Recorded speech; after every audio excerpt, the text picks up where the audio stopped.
Hey everyone, how are you doing? We're just going to wait a couple more minutes. People arrive, and hope everybody's doing well. There's always those technical snafus that always keep happening at the last minute.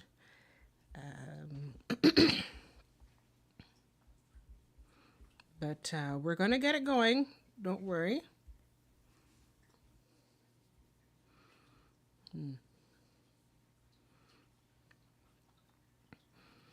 So, Susan, how's your day?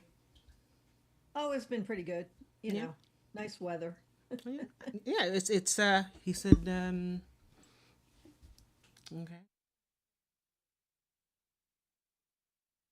No worries. You know what? We're gonna just take it as it comes. The stream's not up yet, so we don't have to worry. But you know, though, like I was saying, I said, look, we know what we're talking.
Almost there. So we're just fixing some last minute snafus. Just so hang in there.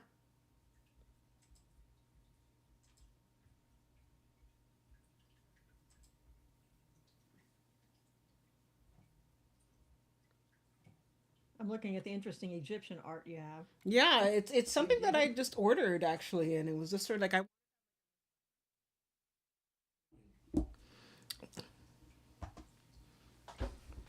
Hi everyone, and welcome to the Star Season Lightworkers Collective. And my name is Crystal, and I'm so glad that you're here with me this evening. So, as always, when you do stuff that's live, it's always a bit of a snafu, and there's always things going on. So we're just trying our best to get it together, and hopefully we're up and alive now. Okay, so is it working now? Okay, I'm just gonna go with my moderator, and he's gonna let me know that it's working because I'd hate to do this presentation and then like no one can see it, so that would be a disaster. So we'll just get the last minute confirmation, and we can take it from there. So I'm really looking forward to tonight because it should be cool, and hopefully it'll be working.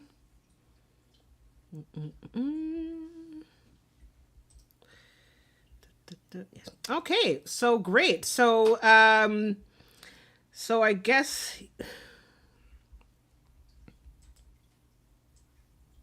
okay. So once again, thank you for joining us at the Star Season Lightworkers Collective. If you want to become a member of the group, we're on Meetup, and you can just join our group and be informed of all the interesting topics and the guests that we have on the show. This evening we have a returning guest. Her name is Susan Swiatek, and she is the state director for MUFON for the state of Virginia. And when we had her last fall, she had spoken with us about, basically about MUFON and about her experience with MUFON and also her experience with UFO research, which is what MUFON is about, the Mutual UFO Network. Now, these days, people are calling it UAPs. I don't know. I don't know why they've decided to change the name. It's so stupid, but that's how it is. So it's either, I guess, I don't know if they're going to change the name, but so far they're calling it UAPs, which is basically another word for UFOs. And so last year we had a very straightforward talk about UFOs.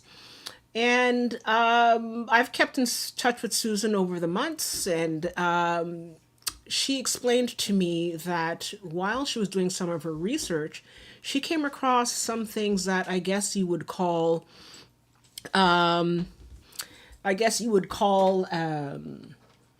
you know, weird or strange, and things that were not really working God.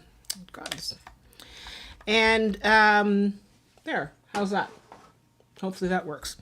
So it seems that can we get a bit more lighting in here? I don't know. Somebody says it's kind of dark in here. Can you see me? Am I too dark? I have dark skin, but hopefully I'm not too dark. How's that? All right. Thank you. So now you can see me. But so when I was speaking with her the last little while, she's explained to me that she's encountered things that were, how should I say, a little bit on the esoteric side. So I said, that's kind of interesting because usually you just think of UFOs as just the usual nuts and bolts. And to have other aspects of supernatural or paranormal things happening within the UFO research community is rather interesting. So for those of you who don't know, Susan Swiatek is the state director, as I mentioned, and she's spent her whole life being interested in UFOs and studying the topic. And she has been state director for over 22 years. She has also organized many UFO conferences, both for herself and for MUFON, and she has a lot of experience in this topic. So I take it very seriously when she says, yeah, there's something else other than just nuts and bolts actual craft. So without further ado, I'd like to introduce Miss Susan Swiatek. Susan, how are you doing? Hey, I'm doing okay. Hopefully everybody can hear and see me. Yeah, you want to just sort of turn that up a bit? Are we good? All Okay. right. I have my cat meowing. So if you hear my cat, there's that. So Susan, give us a little bit more. You want to just sort of give us a little bit more background on who you are and what you've done?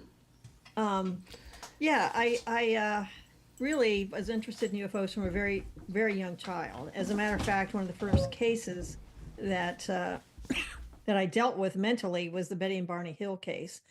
Betty and Barney Hill abduction case occurred in New England, in the US. We'll get into some specifics on that, but it occurred in September 1961, but it did not become public until 1966.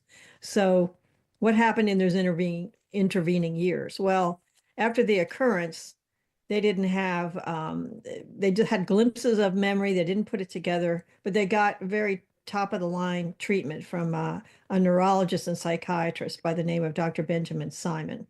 And then the picture began to take hold. And they really wanted to keep it private at first. Now, Betty had been writing to researchers. She wrote to Pease Air Force Base, which wasn't too far away. And she made some other forays like that. And then, of course, they were being treated.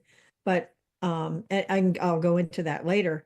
But what happened is some facts were beginning to leak out. And it was obvious that certain publications were going to. So that's when they decided to own it. They said, well, if it's going to leak out anyway, we want to be driving it.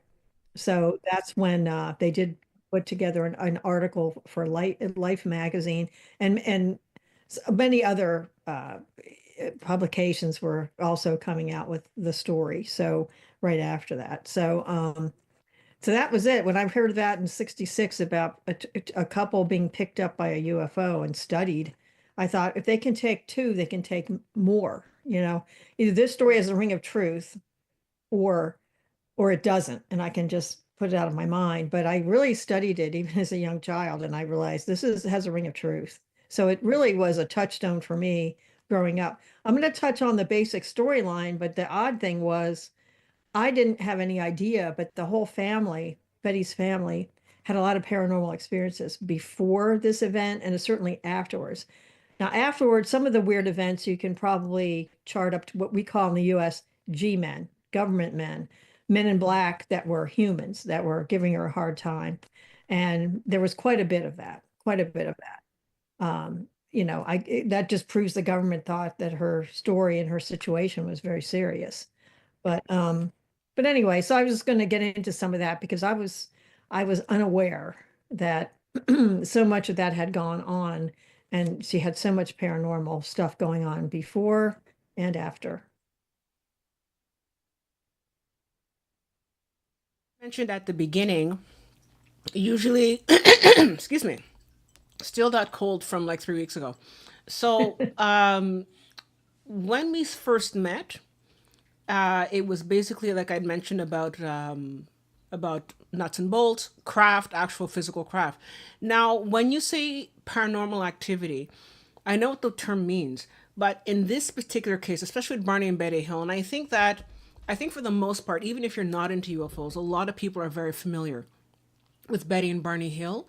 Actually, they were coming back from a vacation in Montreal, my hometown, and they were coming back from vacation in Montreal to going back to their home. And along the way, they got picked up, and the rest is history, as they say. Now, you said that there was paranormal activity happening. In this particular case, what is quote unquote paranormal activity as it relates to the Betty and Barney Hill? Because I'd never heard about that before. Right. That this is the interesting thing. It probably would be better if I started my presentation, but Sure, no problem. we could do that. Yeah. Let's see. Can I share? Yeah, go ahead. Okay. I only threw a couple slides together about Betty and Barney Hill in general. Yeah, no worries. But we'll get to that. And let me see here. Yeah, Okay. so I find that interesting because I've never heard of that sort of thing being talked about, whether with Benny and Barney Hill or any other topic. But you are starting to see more and more stuff coming out now. People talking about, I don't know if this falls into that same kind of category, but people having the ability to connect or meet with interdimensional beings, that sort of thing. So we'll talk about it for the rest of the evening, but I just find that whole thing kind of interesting because it takes the whole concept of UFOs or UAPs in a whole different direction. So whenever you're ready, Susan. Okay. Yeah, whenever I'm ready. Technical Yes, I hear you. difficulties. I know it's minimized, it's ready to go, but let's see here. Okay. But while we're waiting, has anybody, want to put comments in the comment section and tell me or Susan if you've had any kind of experiences or if you've had any kind of, whether it be UFOs or paranormal experiences. If you want to share it with us right now, that would be great while we're waiting. Because usually when I think of paranormal, I think of like ghosts and beings or seeing apparitions or orbs, that sort of thing. And so it's a little bit strange for me to sort of put the two together because I never would have done that, to be honest. So I remember when Susan brought that up, I thought, wow, they really should explore this because this is really kind of interesting. And I don't think many people have really had that. But it makes me wonder, though, because if Betty Hill had issues with the Men in Black, which is how we mostly know them, if they've had issues with the Men in Black, then that means that they're also looking at things not just about UFOs, but also about paranormal activities. So, I mean, these guys are pretty crazy. I don't know.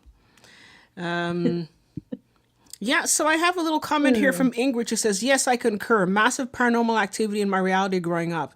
Now, some of you might remember, Ingrid spoke with us a couple of weeks ago. She was a lifelong experiencer who had come on the show and talked about her experiences as a young girl and her family having a whole bunch of paranormal activity while also having a lot of UFO activity. So, in their family. So it seems to be something that is not new. I think it's just the way, but I just want to sort of point out that I think that it's the media it has a tendency to show it in a particular light.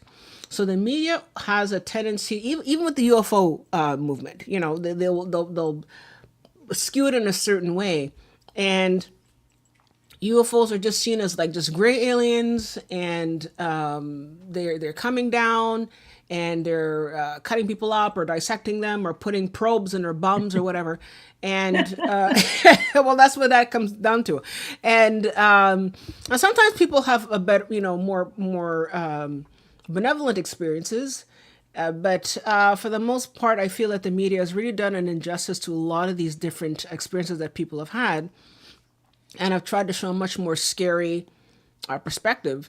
And the media has definitely not at all ever sort of showed that, yes, there's different aspects in terms of paranormal mixed in with the UFO community. So I have here, oh, this is interesting. So I have here, Ingrid talks about how, you know, there's ghosts, telekinetic stuff that happened, apparitions. That's really news to me. I mean, I know the whole paranormal topic. If we were talking about ghost hunters, no problem. I would be able to sort of switch. But I mean, I have to admit, to bring the two together is really interesting, because it means that I have to sort of stretch my paradigm and put it in a different direction. I have here David M said, yes, paranormal activity and UFOs. And I also have Carol Williams. And here she mentions that there's enhanced paranormal capabilities with experiencers. So that I've heard. I've heard that when people have had experiences that have been abducted and have had multiple contacts, their abilities do increase. But I'm wondering if that's sort of because they've been affected physically, as opposed to, let's say, paranormal activity. And I think maybe I need to sort of change my perspective, and that is because when I think of paranormal activity, I think of things going bump in the night. It doesn't always have to be that, but especially if you're thinking about it with UFOs, I think that might be the case, at least how I used to see it. But I also have here, it's the metaphysical mindset. I have here a comment from the metaphysical mindset. Says, I have always felt that I was abducted when I was a child. After seeing a UFO outside my window, then I had experiences of waking up outside on 2 occasions. That's very interesting. So, you know, do you feel like, I wonder if you're still seeing UFOs? You said that happened as a child. Do you feel that's still happening now as an adult? It'd be interesting to talk about that one. And I have a comment here from AML. I've had many paranormal experiences. Since I was a very young child, I also had a number of experiencer activities. Okay, so it seems that it's more than one person. There seems to be a lot of people, you know, at least tonight, they're talking about how they've had the combination of the two. And I think it's just a matter of we need to push that.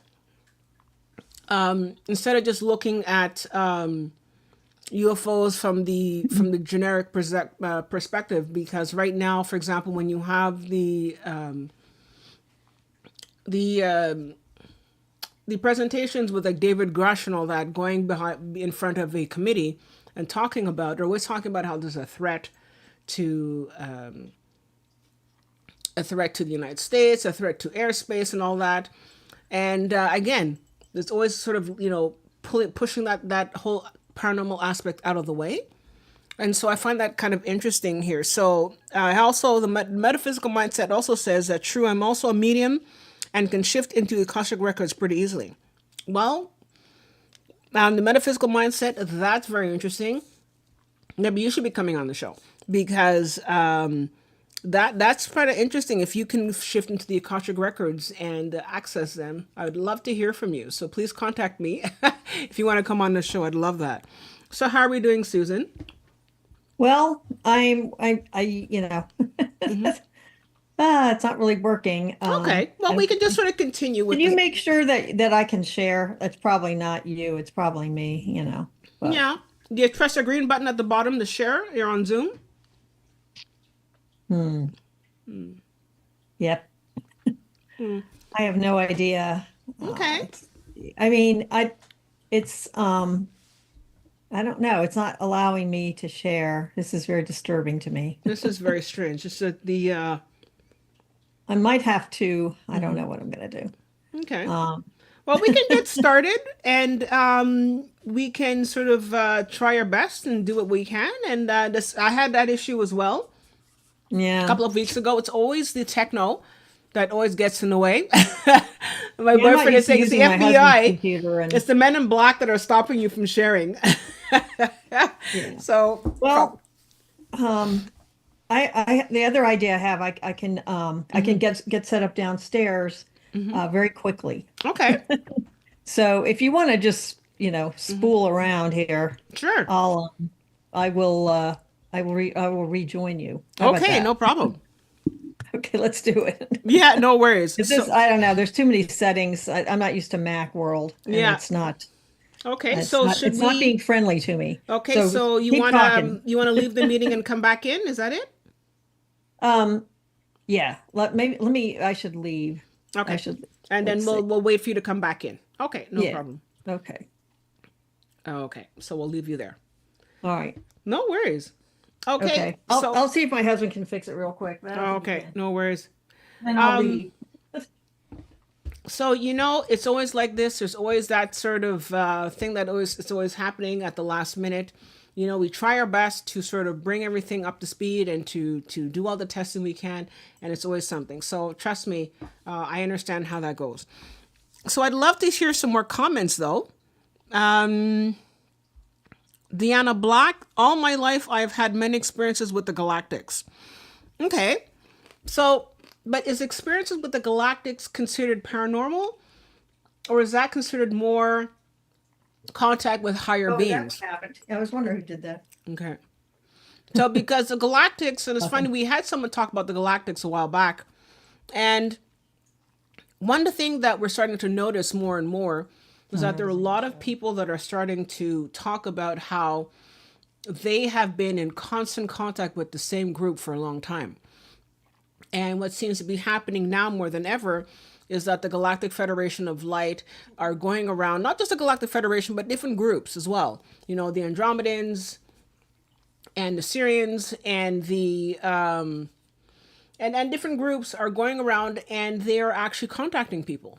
They are actually taking the time to enlighten people and to contact them and to help them spread the message that the Earth is not alone and that we are being contacted and we've always been contacted and that they've been guiding us in particular directions because we are at a stage right now, as some of you know, and as some of you probably feel is going on, is that the energies on this planet are shifting. We have a lot of shift going on this planet. There's a lot of light entering our bodies, a lot of light entering the planet, and it's not only that us that we're feeling it, but it's going to shift our consciousness. And so by shifting our consciousness, we will be able to really change the paradigm of this planet because, as you know, a lot of the structures, a lot of the old structures that are in place are starting to crumble. Aspects of government, aspects of the financial system, aspects of how we communicate with one another. Technology is starting to really play a major role, but at the same time, it's also a matter of how we as human beings are connected on this planet. And I know that right now, some people would say, "Well, I don't know if." If we're really changing because things are so crazy, but it's always like that, right? It's always a storm. It's always like we're gonna have the storm. We had the calm before, but now we're in the middle of the storm, and after the storm brushes by, you have the calm after. And so it's not a mystery that we're going through what seems to be very, very troublesome things right now. So yes, there's aspects of war. There's a lot of stuff going on. I know we have a lot of American viewers here tonight, and there's a lot of things happening with what's happening in the United States. A lot of things happening with the government. A lot of stuff. So we have to just find our inner calm and be at peace with ourselves, and know that whatever is happening on the outside is happening because we are about to make a major change.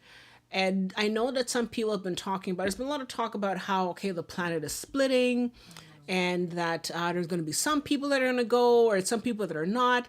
I have to admit, I don't believe in that sort of perspective. I think that we are all going to be on a certain path.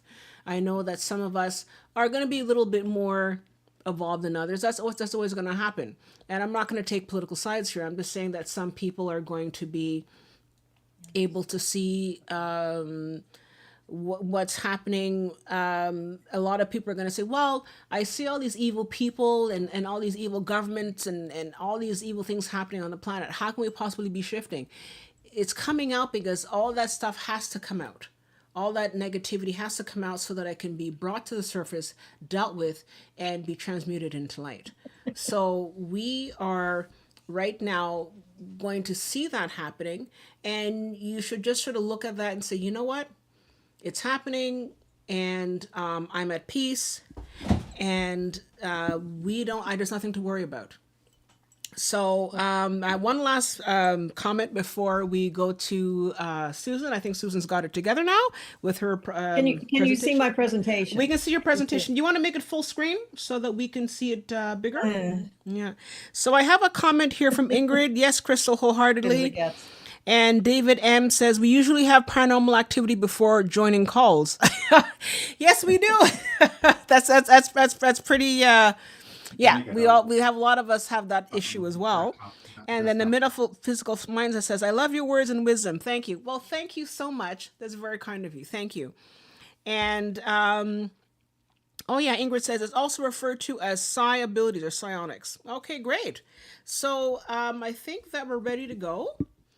So Susan, whenever you're ready, we'll just go with it the way it is. Okay. Things are a little odd. Okay, no worries. This is my husband's computer, so it's a little different for me. Okay, no worries. But here we go. I just want to, real quick, of course it's not working. Hang on. I mean, man, if it ain't one thing, it's another. Yeah, no, for sure. I'm trying to advance the slide. Okay. You just do one more minute, and I'll see if I can see if it'll work. Of course, I'm coughing.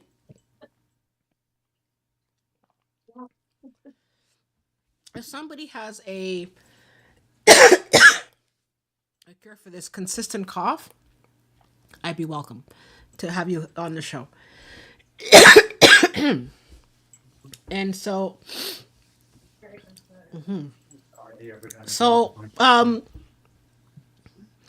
Ingrid, did you want to tell us a little bit more about the psionics? You're talking here about psionic ability. And I would love to hear more about it. But while we're waiting, I'd love to hear if there are people out there who, how many of us have actually seen a UFO and are actually in constant contact? Is there anybody out there who's having a constant contact with UFOs? Maybe not. Oh, David M just says, we received the message, the watchers are here. Are the watchers the ones causing this issue? Because please tell them to stop. We need this to work. Okay. All right. Okay. Well, is it working now? We're working. I just couldn't advance the slides after we finally got it. It's just his, I'll never, I have to do a lot of testing up here if I'm going to work up here again. Yeah. Okay, another cough drop for me. Okay, so, it's not working? No, it's not. It's just driving me nuts. I don't know. Let me see here. You know what? I know that I made a joke. We made a joke before about, Andy said about how. Okay, it's accepted it now. Okay. Oh, I think. But that's way into the. Can you ask him to make it bigger? The bigger part, I can't really do. What you're seeing is a black band on either side, right? Okay. Yeah. Okay, but then that circle, doesn't that fill the height up and down? that you're seeing It does now? feel, but in terms of the actual screen, if you put view and you put full screen, Yeah, I don't do I think. have to do it? Okay, so maybe I have to do it. Okay, just one second. Yeah, it may not be anything I can do because this format was more. Okay, I got it now. Okay, I got Yeah. it. Okay. Okay, we're ready to go. All right. I don't know how you advance. Okay, it's How did you perfect. get it working? No, I didn't get it. I just hit. Can you set that? Oh, wait a minute. It's this one too. Okay, it's working on here now. It was not working. Okay, there we go. Okay, we're going. Okay. Sorry, I'm using an unfamiliar computer. It's No worries. completely crazy. I am the Virginia State Director, Sue Swiatek. You will see the name Robert Swiatek originally because I'm using my husband's computer, and we met in the UFO community, and he's actually on the international board of MUFON, so he outranks me. Oh, okay. Anyway, this is just a real quick overview of MUFON. It began obviously May 31st, 1969. We had a guy for a year that was somebody that was of a scientific engineering background that handled MUFON. But then Walt Andrus took over, and he's the guy here on the upper left, and he kept the trains running on time for 30 years. And then we had a variety of leaders after that. And on the lower left, we have Dave McDonald. He's the leader of MUFON now. He did a stint for 18 months at one point. Someone else filled in the middle. And then he's subsequently taken over at this time. So he's been working on and off since 2000 with the head of MUFON. He works out of the Cincinnati airport, and he's got a small airline. He also has an FAA tower school and a drone school, and now he has a maintenance group. So he's a busy man, very busy, and he knows a lot about aviation. And our conference is coming up in July in the Cincinnati area, and Cincinnati and Kentucky kind of abut each other with a little river in between. So I think it's technically in Kentucky where we're meeting. But I'm a speaker this year, which is really no pressure. There's like only 700 people show up. Oh, yeah. But see how that goes. Yeah. So You'll and be we fine. had a very limiting topic, a very difficult topic, but I will be persevering on that. Anyway, okay. Now we've lost it again. God, I can't believe it. This is just. Yeah, no, you know what? They really are I've trying to never. block it. There we go. There we go. So something's working. Yeah, one of Yeah. these controls is working. I try to just say that we have 600 to 700 field investigators and serious researchers. And yeah, see, this thing is using my gestures, and it's freaking me out. Let's see. Okay. Okay. I'm trying. I mean, know, it's I weird. know. The computer, Sing it's it, too smart for its sister. own good. There's always technical issues. Trust me. Yeah. I know, but I use my computer. I'm more in command. Yeah, I but know. sorry about this. I understand. Anyway, No worries. Okay. we've got let's go. 6,000 members and 600 to 700 field investigators are serious. So, and then this is amongst 8 billion people on Earth. So the point is that little tiny circle, we need more people that are serious about this, because what are UFOs? What are these non-human beings?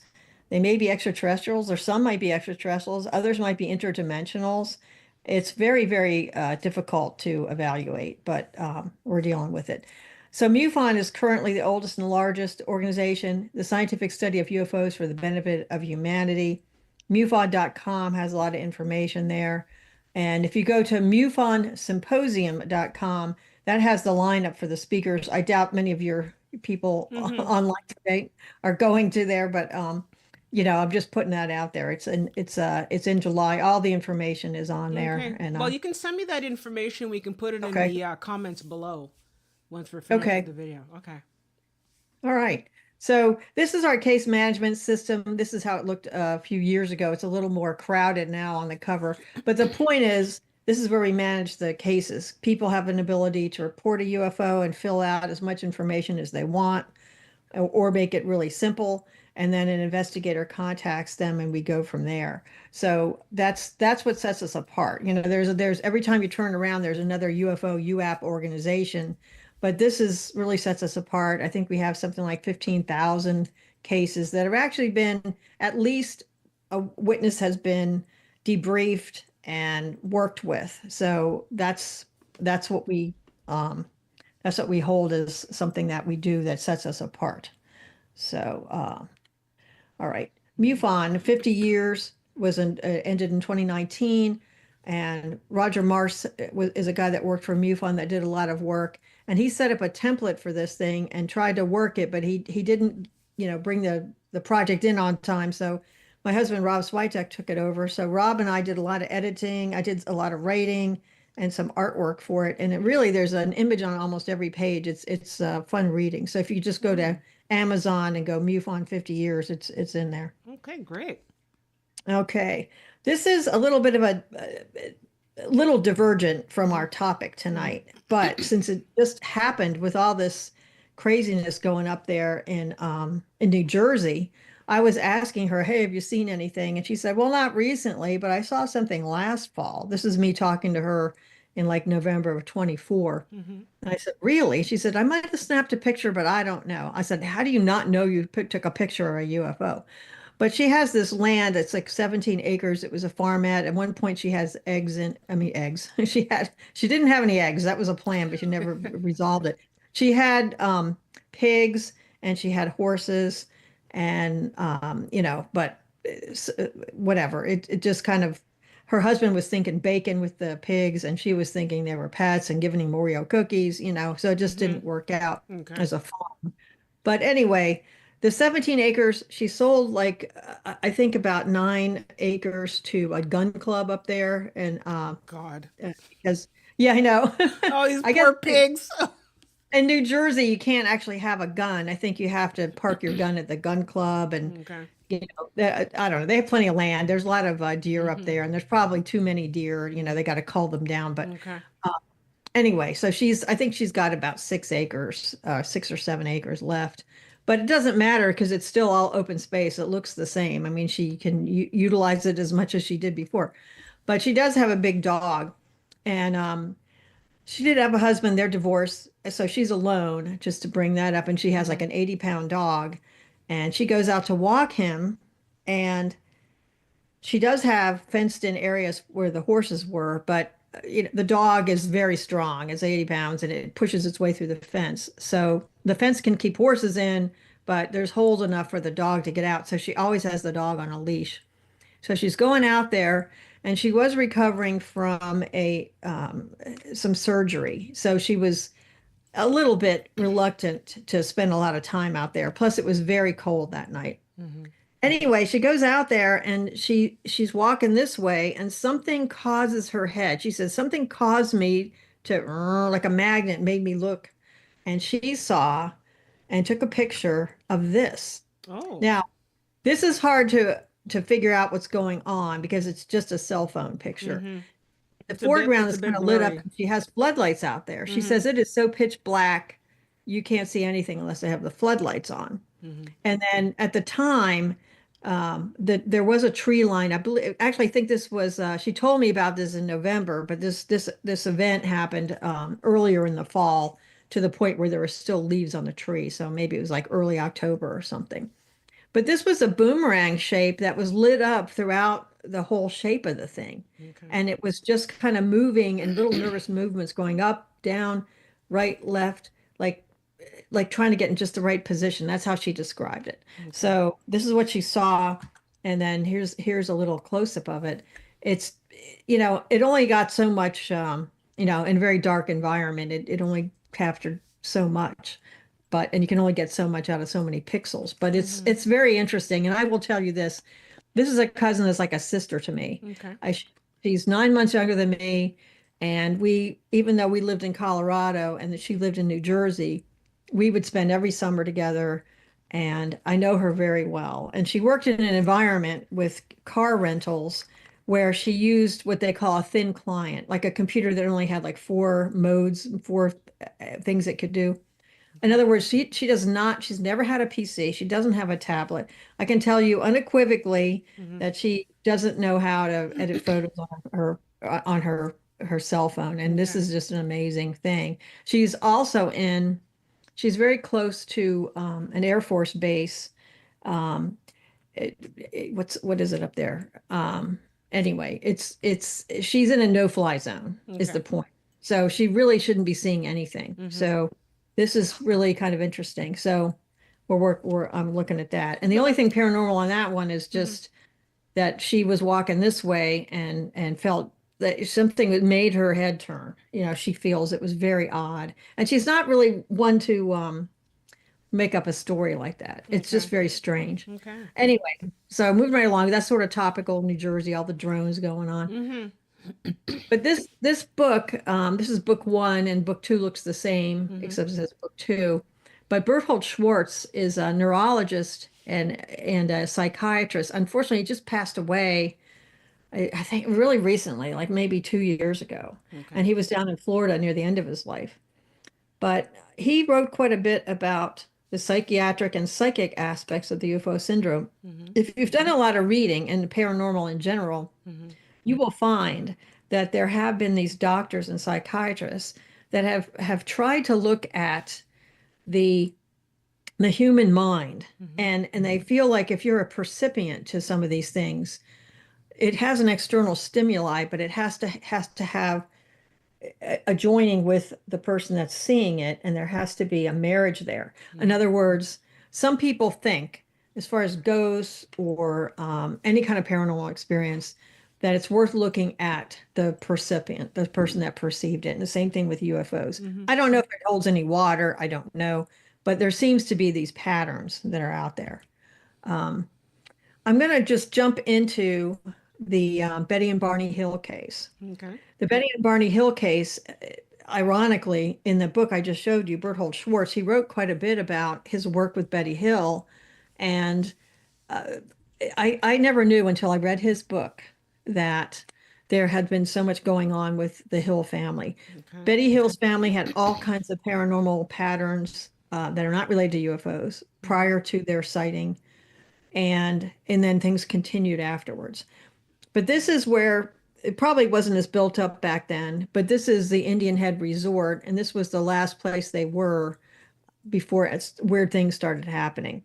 And for their 50th anniversary of the Betty and Barney Hill case, which occurred in 61, so you add 50 years to that, and Rob and I, my husband and I, were up there. We met Kathleen Marden, who was, I didn't like meet her for the first time, but she was up there with Stanton Friedman, and many of you know who he is. Yeah. And Kathleen Marden is the niece of Betty Hill. There was a tremendous time to be up there, Okay. and on the 50th anniversary. So we all stayed in this resort, and they gave presentations, and a good time was had by all. Why is it called Indian Head? Well, it's called Indian Head because directly across the street, there's this kind of face of an Indian. And depending on what time of year it is, his headdress looks really pretty good too. But that's what its claim to fame is. So, and that wasn't even discovered till like 1890 or 1910 or something, when they had a big forest fire and exposed the face. Yeah, it's really wild. But anyway, this is not like chapter and verse, the exact path they took. This is just me going on MapQuest or whatever, or Google Maps. This is just generally Lincoln up there. That is where Indian Head is. So that's the resort I just showed you. So one of these paths they took, I mean, this might show roads that weren't even built back in 61, but you get the idea. Yeah, I think it's interesting they had to go through Exeter. Yeah, it's interesting because we have a presenter that came on the show a couple of weeks ago, and she was talking about her lifelong experience as an experiencer, and she says that Indian Head is where her family used to go almost every season while she was growing up, and she had experiences with UFOs. So I don't know, that place must be kind of special. So thank you, Ingrid, for sharing Definitely that with us. special. Yeah. It was fun. It was fun being there. They have a heated pool, but boy, is it heated. Whoa, too hot. Maybe it's great in December, Yeah. but we were there in September. They were having a heat wave when we were there. It was like 95 degrees or something. It was crazy. Anyway, this is what they put up there, a sign to mark the Betty and Barney Hill incident. They have the date correct. Portsmouth, the Betty and Barney Hill experienced a close encounter with an unidentified flying object and 2 hours of lost time while driving south on Route 3 near Lincoln. They filed an official Air Force Project Blue Book report of a brightly lit cigar-shaped craft the next day, but were not public with their story until it was leaked to the Boston Traveler in 1965.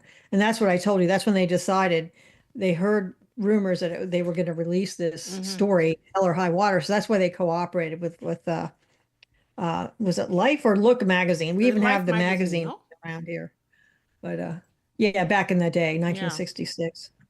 So here's a drawing that Betty did of the craft. Originally, they saw it's kind of just a flat pancake with these lights on it, but then these ears came out, for lack of a better word. These slid out from the sides, and then they could see silhouettes of humanoids or people inside.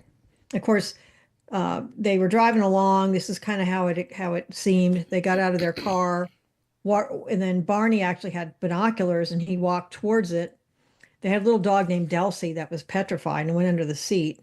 But they walked closer, and with the binoculars, he got pretty close to it because it came down pretty low, almost. I don't know if it actually landed, but it was very close to landing. And he thought that the beings looked like Nazis. And the reason he brought that up, I know it's an overused term, Yeah. but he did use that term because he'd fought World War II, and he just was referring to the fact that they were all wearing uniforms and they seemed to be moving with this incredible precision, like German precision. Okay. That's the only reason he used that word. This is just an artist's conception, but I wouldn't take it to the bank. It was just one of the drawings that was issued around that time. This is interesting. On your left, the far left, that's Dr. Benjamin Simon. He wasn't just any psychiatrist or any neurologist. He was one of the top men around on the whole East Coast. So when he hypnotized them, he would hypnotize them so deeply that they would not remember being hypnotized. It was that type of hypnosis. I've heard today they don't do that as much. That's considered kind of a little bit dangerous. But at the time, that was that's what he used. And he was a medical doctor, psychiatrist, neurologist. So if anybody could do it, he could do it. So you can see here that another thing that people bring up about Betty and Barney Hill is they were very progressive for the day. In 1961, a mixed race couple, Yeah, really. and they were driving back from Montreal on their honeymoon. It was a honeymoon type of trip, but it was really displaced from their marriage. I mean, it was several months later. Finally got broke free. She was a graduate of University of New Hampshire and had a degree in social work. And she worked for the state in the welfare office. Barney was a postal carrier and had been a veteran, World War II. But when they planned trips, I mean, they had to be careful because they would go in some diners and they would not be served, or they would get so much blowback that they felt uncomfortable and they wouldn't eat. So, it's kind of a sad commentary, but that was what was going But it on. probably makes sense that they went to Montreal because I think Montreal, my mother was in Montreal in the 60s and she said it was a lot more open and you didn't have really that kind of issue back then. I mean, look, there was racism everywhere, but not like what I think you had in the States. So I can understand wanting to take a break from that and head over to Montreal, Yeah. They were very active in NAACP and organizations like that. And anyway, very interesting. If you go to the University of New Hampshire, they have a huge collection of the Betty and Barney Hill case and importance to history, even if they hadn't seen the UFO, the fact that they were such civil rights leaders. Anyway, it's another side issue. But here's New Hampshire UFO chiller. I guess it was a chiller. I don't know. And then there's a little dog Delcy at the bottom. But this is the story. So this happened in 61. They started having, anxiety and these weird memories. They got back like 2 hours later than they normally would. And you're probably wondering, she was dressed up in a nice blue dress and had the fancy blue earrings on. Most people on a car trip today, you're just going to wear your loungewear or something. But at the time, they went to dinner dressed up because this is kind of their honeymoon thing. And that was in Vermont. And then anyway, they're driving back. And the reason that they didn't have time to change or, they packed rapidly and just wore their dress clothes is because there was a storm coming up off the coast. And it was on the edge of a hurricane. It was like a very bad, tropical storm, threatening to become a hurricane. So they said, we just can't stay another 2 days. It's not worth it. We better get on the road and get back before this thing hits up here. So that's why they were, dressed up and just on the road. Anyway, so, and they did take their little dog on their vacation. That's kind of cute. Yeah. Anyway, so, well, I really jumped. It's really a jump. But basically, they saw that craft that we were talking about here, and it was following them and paralleling them. And then, Barney kept saying it must be some kind of plane, and Betty kept saying, but that's not a plane. And so then he got out. He saw what I described as something that was very disturbing to him because in some ways he could tell they weren't human. And he said they're going to take us. And so they got back in the car, and of course they do have missing time. They're not really sure what happened. I think at one point their car was stopped in like a roadblock. That's how their mind interpreted it. We were in a roadblock. But they got back home, and even though it was in the wee hours, like maybe it was like 4 o'clock in the morning or something, they they both showered. They both felt compelled. I mean, normally wouldn't you just fall into bed, But she said we both showered, which was odd. And then the reason they showered psychologically is probably they felt dirty. The experience made them feel dirty. So a lot of details came out. Betty had called her sister, which was the mother of Kathleen Marden, and Kathleen Marden overheard one side of the conversation and said, "Why don't you guys come over for dinner? We'll tell you what we remember. I don't know, something weird happened." So they went there, and there was these three polished circles on the back of their car. Like the car had its normal kind of a little bit of a patina on it, so to speak, but there was three really, really polished circles. That was never explained, but that was something that happened. He brought out his shoes, Barney did, and the shoes were scraped on the tops because he had been dragged by the aliens along the ground. And how else can you scuff the top of your shoes? But so then Betty drew this unusual star map. When they were taken aboard, the aliens performed various physical examinations. They separated them, and they had different experiences. With Betty, she said she felt her whole stomach like blow up, and it was getting really big, and it was like there was air being pumped in there, and she didn't understand what that was about. But she did mention that and described it, and people, doctors are saying that's meaningless. What is she talking about? That's nothing. Well, about 5 years later, it got invented. The laparoscopic surgery got invented. The way they retrieve eggs for women, if they're going to try in vitro fertilization or whatever, they blow all this gas in there, and then they have the laparoscopic tool so they can see what's going on. So her experience presaged what was going to happen in medical science. So she saw something, a sophisticated type of thing, and the assumption is they did take eggs. She saw this star map that they showed her sort of on a hologram, and they said, "Do you know where you are on this map?" And she said, "Well, not really." And there were these certain lines across, as you see here, that are the heavier lines were trade routes. And the sketchier lines were more where there had been some forays out there, but they weren't like trade routes. But it all made sense to her when she saw it. And under hypnotic suggestion of you will be able to see your star map and draw it, this is what she drew. And this star map didn't really match anything that we knew of right off the bat. It just didn't seem to match. And a woman named Marjorie Fish really put a lot of trouble into it. And she built a three-dimensional model with little beads and string. And the thing was like 6 feet tall or whatever. But she solved the riddle, and she figured out what they were talking about. And so this is the work that's been done since then. And it's even more could be done today, because that was another thing that was presaged science, because there was a lot of stars on her map that we hadn't identified yet, that we hadn't seen. We didn't have telescopes good enough. But a few years later, it all fell into place. So it's very interesting. So this is like they come from Zeta Reticuli, at least in their way of looking at it. Our sun is at the top there. And there's all these travel routes and visitation routes. And there's more detail than this, but this is just one diagram that I found.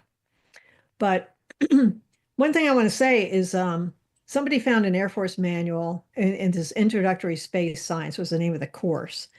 And in chapter 33, there's lots of information on the Hill abduction. And Pease Air Force Base had the object on radar, and the radar case made it into the Blue Book files. So this is one of the rare cases where someone has an abduction, it actually makes it into the Blue Book files. Mm-hmm. And the bizarre poltergeist phenomenon that she experienced afterwards, she was wearing this nice blue dress, which was now torn and had stains on it. And she doesn't know how that got torn, it was part of the missing time. But she lost her blue earrings, and she loved those blue earrings, and she thought she'd never see them again. Mm-hmm. But I think it was about 3 weeks after they got back, they came back from dinner one night. They come walking in, and on the peninsula, the kitchen peninsula counter, Mm-hmm. there was a little pile of leaves, and the blue earrings were in there.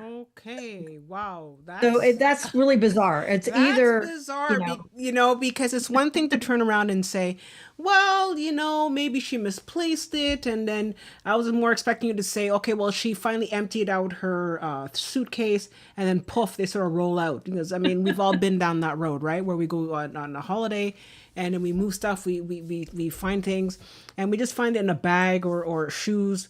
It rolls into some shoes or something like that. But to find it in a pile of leaves, it's kind of like saying, well, yeah, we noticed you have left your earrings behind, and here we are. We're going to throw them too. So that's kind of weird. It's kind of weird. It's like either the aliens brought them back, Mm-hmm. or the government, Men in Black, went to the scene Mm-hmm. and were so thorough that they found them. But I think it's more the aliens. I think it's more the aliens. I think the Men in Black would be like, no, we're keeping these earrings just in case they're like, Why would we return them? Why would we return them? No. I think it's the aliens. Look, they might have, and this is where we can sort of start to look at aspects of paranormal, like in terms of like opening up portals. Could they have maybe opened up a portal and said, here are your earrings, and then we close the portal again, and there you go? What do you think of that idea? Like, it sounds weird, but I don't know if they're going to travel all the way back to give her earrings. I don't know. It's very strange, Yeah. but maybe they're around a lot. Maybe. We don't know. Okay, sure. Another thing she reported is all the coats are in a coat closet, but she would come home frequently. Her coats would all be piled up in the living room floor with Barney's scarf on top. That happened a few times. What's the point of that? Nobody knows. She had clocks stopping and starting oddly. As many of you probably know, Barney did not live too much longer after the experience. The experience was in 61, became public in 66, but he died in 69 of a brain hemorrhage. Very sad. Same thing that his father died of. There's no, there's nothing odd happening there. Unfortunately, it runs in the family. But yeah, he was only 46. Died of cerebral hemorrhage. Wow. Very sad. Very, They very both had been married before. It's so convoluted, their life before. And, Betty had a house that she earned, and then I don't know, they were going to mine, and they were coming through, and she negotiated to have her house moved, and she bought it for $1. So she had her house moved to another lot. She was amazing. So, and back then, people, a lot of times they would make part of the house into living space, for other people, and rent out a couple rooms before Airbnb, but people did that a lot in the 60s, and she did that. Okay, good And for that's her. maybe helped her a lot. Mm-hmm. I just mentioned that because if you read the book that I mentioned, by Berthold Schwartz, it talks a lot about how she would grab one of the tenants to be a witness, I want you to see this, it's kind of funny. But anyway, her clocks would stop and start oddly, like one lot, was 3.5 hours off, or 3 hours and 15 minutes. And then one day it just started up again, but it started it up so that it was right at the same time. So it got back on sequence, and she's like, couldn't believe it. And then when Barney died, he died at 7:20 p.m. apparently.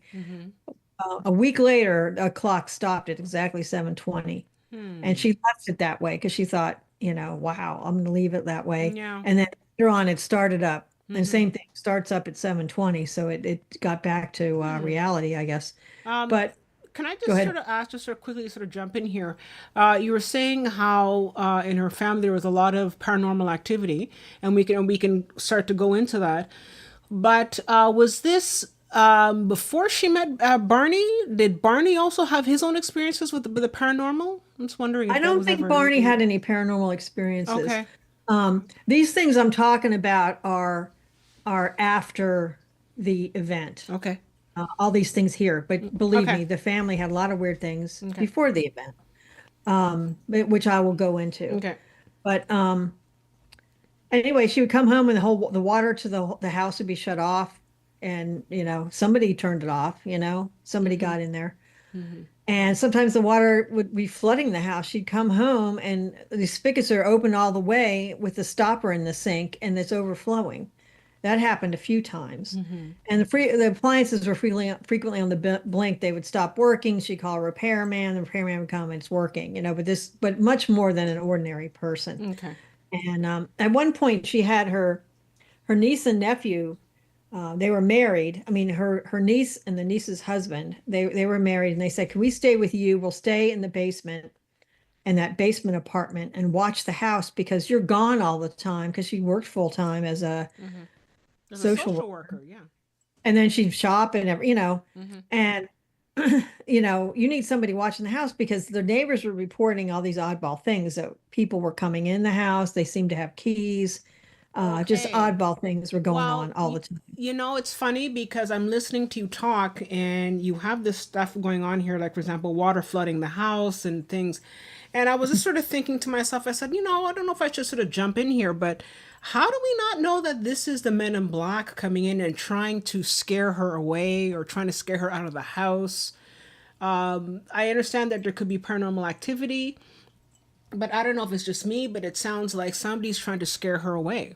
I don't know. What do you think? Some of this is definitely attributable to human men in black. Okay. I know there's also this other type of men in black that are it's questionable. They have yellow skin and they have weird looking eyes. But this, I mean, a lot of the things that happened. One time she was there, and a guy came and said, "I need to read your meter," and so she let him go downstairs.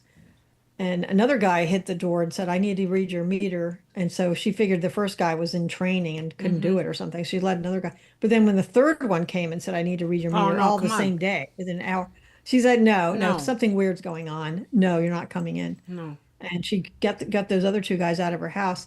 Her next bill, they had the electricity. It just said it was estimated because no one read the meter. And she called up and they said, "Our men all have blue uniforms. What color was the uniform?" She said, "Well, these were all green." They said that wasn't our people. I Oh said, no. "Somebody came once, couldn't get in, so we just do the you know." Yeah. No, that So sounds kind of fishy there. I don't know. it's Something's fishy. up. And why Yeah. downstairs? What's so exciting about being Yeah. downstairs? But anyway, so many things happened along these lines that was amazing. A few other ones. She went to see a ufologist called Walt Webb, and Walt Webb is he currently lives in the well, he's near Boston. He's in Mansfield, but he's a friend of ours. He's a ufologist we've known for years, and he's still alive. We sent him a Christmas card. It didn't come back, so but he's got to be in his late 80s by now. But yeah, when she went, Betty Hill was going to go see him, and she had this little tin box that she had all of these. She would write down UFO experiences of her own, but also other people, and just write them down on these little filing cards. And they were all in this little box. And she picked the box up, and she felt like it was kind of thin. And as she's driving up there, she says, "Man, this thing seems really lightweight." She opens it up, and there's no cards in there. I Oh, mean, oh, obviously the government came of in course. and took that. Yeah. I mean, it's sad. Yeah. I But don't know if they would pile up coats or, the blue earrings, but yeah, anyway. no, but But like she I mean had so many of these they things happen. probably It's went unbelievable. into the basement and were looking to see if they could find any kind of like stuff. They were trying to look for stuff. Maybe she's hiding things in the basement, and any kind of Yeah, she maybe she yeah. was. But her niece and her niece's husband stayed in the basement. They were finishing up at the University of New Hampshire, and they said, "We'll watch your house for you, Auntie. We'll be in the basement, and you're gone all day with work, and then buying groceries or whatever, and we'll watch the house." but they didn't last but a few months because they always heard footsteps of people in the house when they shouldn't have been. Too many weird things happened, and they just couldn't stay. One time they went downstairs, they came in together, went downstairs to their apartment, and then they heard a banging sound, and then they ran up the steps just to see a guy haul ass, well, sorry, down the, No in the worries. central hall and through the door, and they ran to the door, and he just got in a car and left. So there was somebody in the house, and then they found in the closet some things were kind of misarranged, as if somebody had been hiding there. Oh, You that's know, crazy.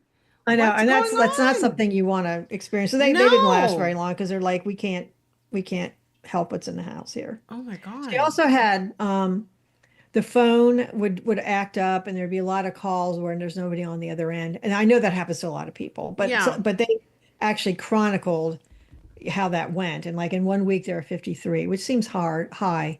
And another time they would pick it up and say, just pick the phone up. Mm-hmm. It's not even pick it up and say hello. And somebody would say Air Force Base Intelligence, Pease Air Force Base Intelligence. So they were listening in. And then for a while there, uh, somebody at Pease Air Force Base was getting her calls, and she was getting their calls. Like people were asking for, Commander so and so, and she's like, "Who do you think you're calling?" Well, I'm calling Pease Air Force Base Intelligence, and she's like, "Well, you're not." Anyway, it went on and on, and but that's like I said, that goes into the human thing. Mm-hmm. Yeah. But she saw many mystery helicopters. There's mystery helicopters. Mm-hmm. I know I've done a few cases with those. Yeah, they're They, unmarked and all that, right? I'm sorry, what? They're like unmarked, like sort of like these black They're sort of unmarked, or marked they have black strange helicopters flying markings, around. or they don't sound right. Mm-hmm. Like you hear the whoop whoop whoop like a helicopter, but as Mm-hmm. it gets closer, you don't hear anything, and or it's not nearly as loud as it should be. And that there's just and then they speed off like so fast it's impossible. So they're sort of like masking themselves as helicopters. She saw many of those. She even wrote an unpublished manuscript about all the incidents of mystery helicopters, and there might be 5 or 6 of them. It's just crazy. I mean, very rarely do you see 5 or 6 helicopters under Mm-hmm. any circumstances. But anyway, she had a UFO over her car one time. She was going somewhere. She said sometimes this round ball of light that she called the pumpkin head, Mm-hmm. it would just be outside the window of her car, like kind of like gliding along with the car. Mm-hmm. And that happened several times. And whenever she saw what she called the pumpkin head, she would be very staticky, very static electricity. Mm-hmm. And one time she had to go on a flight, and she, had this experience. They went in there, and when she went through the machine, it set off all these alarms, then they used the wand on her, and it was just going crazy. And they were wondering, lady, what's going on with you? Mm-hmm. But it just discharged a lot of static electricity. Let's see what else I can say. Well, I want to say this. Another thing that happened to her, which is probably Men in Black again, Mm-hmm. but after Barney died, you can imagine, her life was kind of complicated because her husband had died. She worked full time for the government, state government, in the welfare office, but she also had tenants, so she had to keep track of repairs on the house because it was, Mm-hmm. she had 2 apartments as part of her house.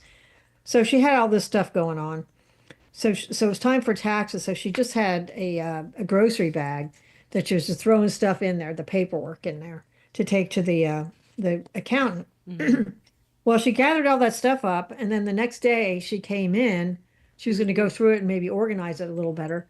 The bag was standing there, but there was nothing inside. So she went through all this trouble of recontacting all these people to get duplicate receipts and duplicate statements, and just tore her hair out on that. Mm-hmm. And so that took a matter of weeks. As soon as she got all that done, and she felt like, "Phew, I think I've recreated everything." Mm-hmm. Um, then she came home, and the paper bag was still there, but all these receipts were just strewn all over the floor, the original receipts.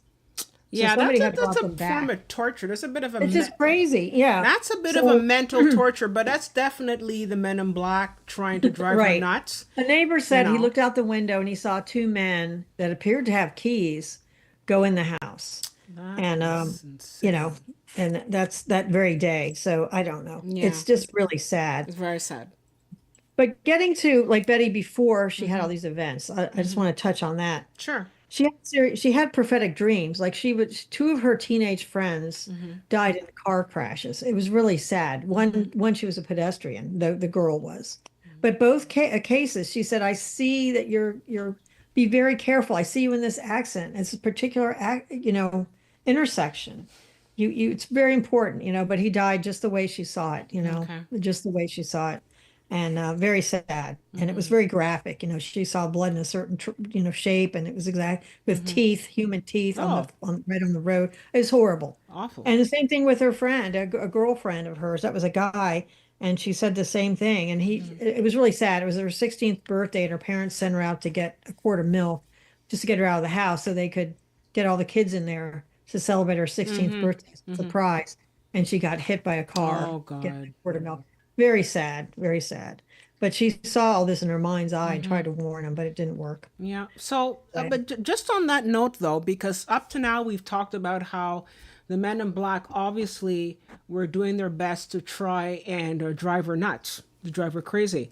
Now, you're talking about some experiences that she had. So, as a child growing up, was it just her that had these, like, well, she had prophetic dreams, but was it something that also her mother or her grandmother had? And the reason why Yes. I'm asking Yeah, is she does because, touch on that. Her oh, grandparents, okay, she felt that they had predicted certain things. okay, But the biggest thing was her sister Janet moved into this land. It was like 30 acres or something. And there was like an old dilapidated thing over here, but they wanted to build a new house. So they found what they thought was a really good spot. They built a house and they started having really weird problems. She had three children of her own, but this is the grandmother now. this is her sister Janet, Okay, her sister who Janet. she was Okay. very close to and was over the house quite a bit. Okay. And she had three children, and she was always disciplining them for all the mischief around the house. But even years later, the kids would say, "We always got blamed for things, and none of us did it. None of us did it." Like years later, when they, in their They were 20s, or adults. mom, you always Yeah. disciplined us for all this stupid stuff, and we didn't even do it.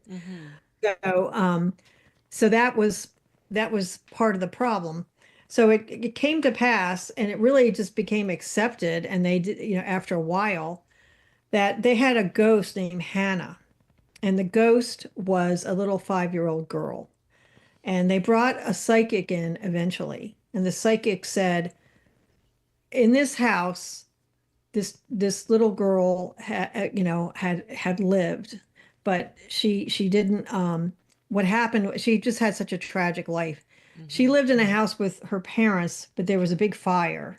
And she survived, but the parents didn't. So she was really little, like 3 or 4. So then these people took her on that same property, and she only lived to be 5 because she was thrown off a horse and suffered Oh. a very bad fall and died a few weeks later or something. But they said she was in this house, and they said, "Well, that's impossible because we built this house. There was nothing here." And psychic said, "No, she was in this house." And they said, "That makes no sense. We built a house." Well, anyway, the woman of the house, Janet, Betty's sister, was out gardening, and she wanted to put a row of flowers right next to the house. And she started digging, and she found the foundation for this other Okay, so house. of course that's why. So, the tract of land, you're looking around, oh, here's a nice little hill or whatever. I'm sure it was attractive to the other people. They put the house in the exact same Oh, there place. you go.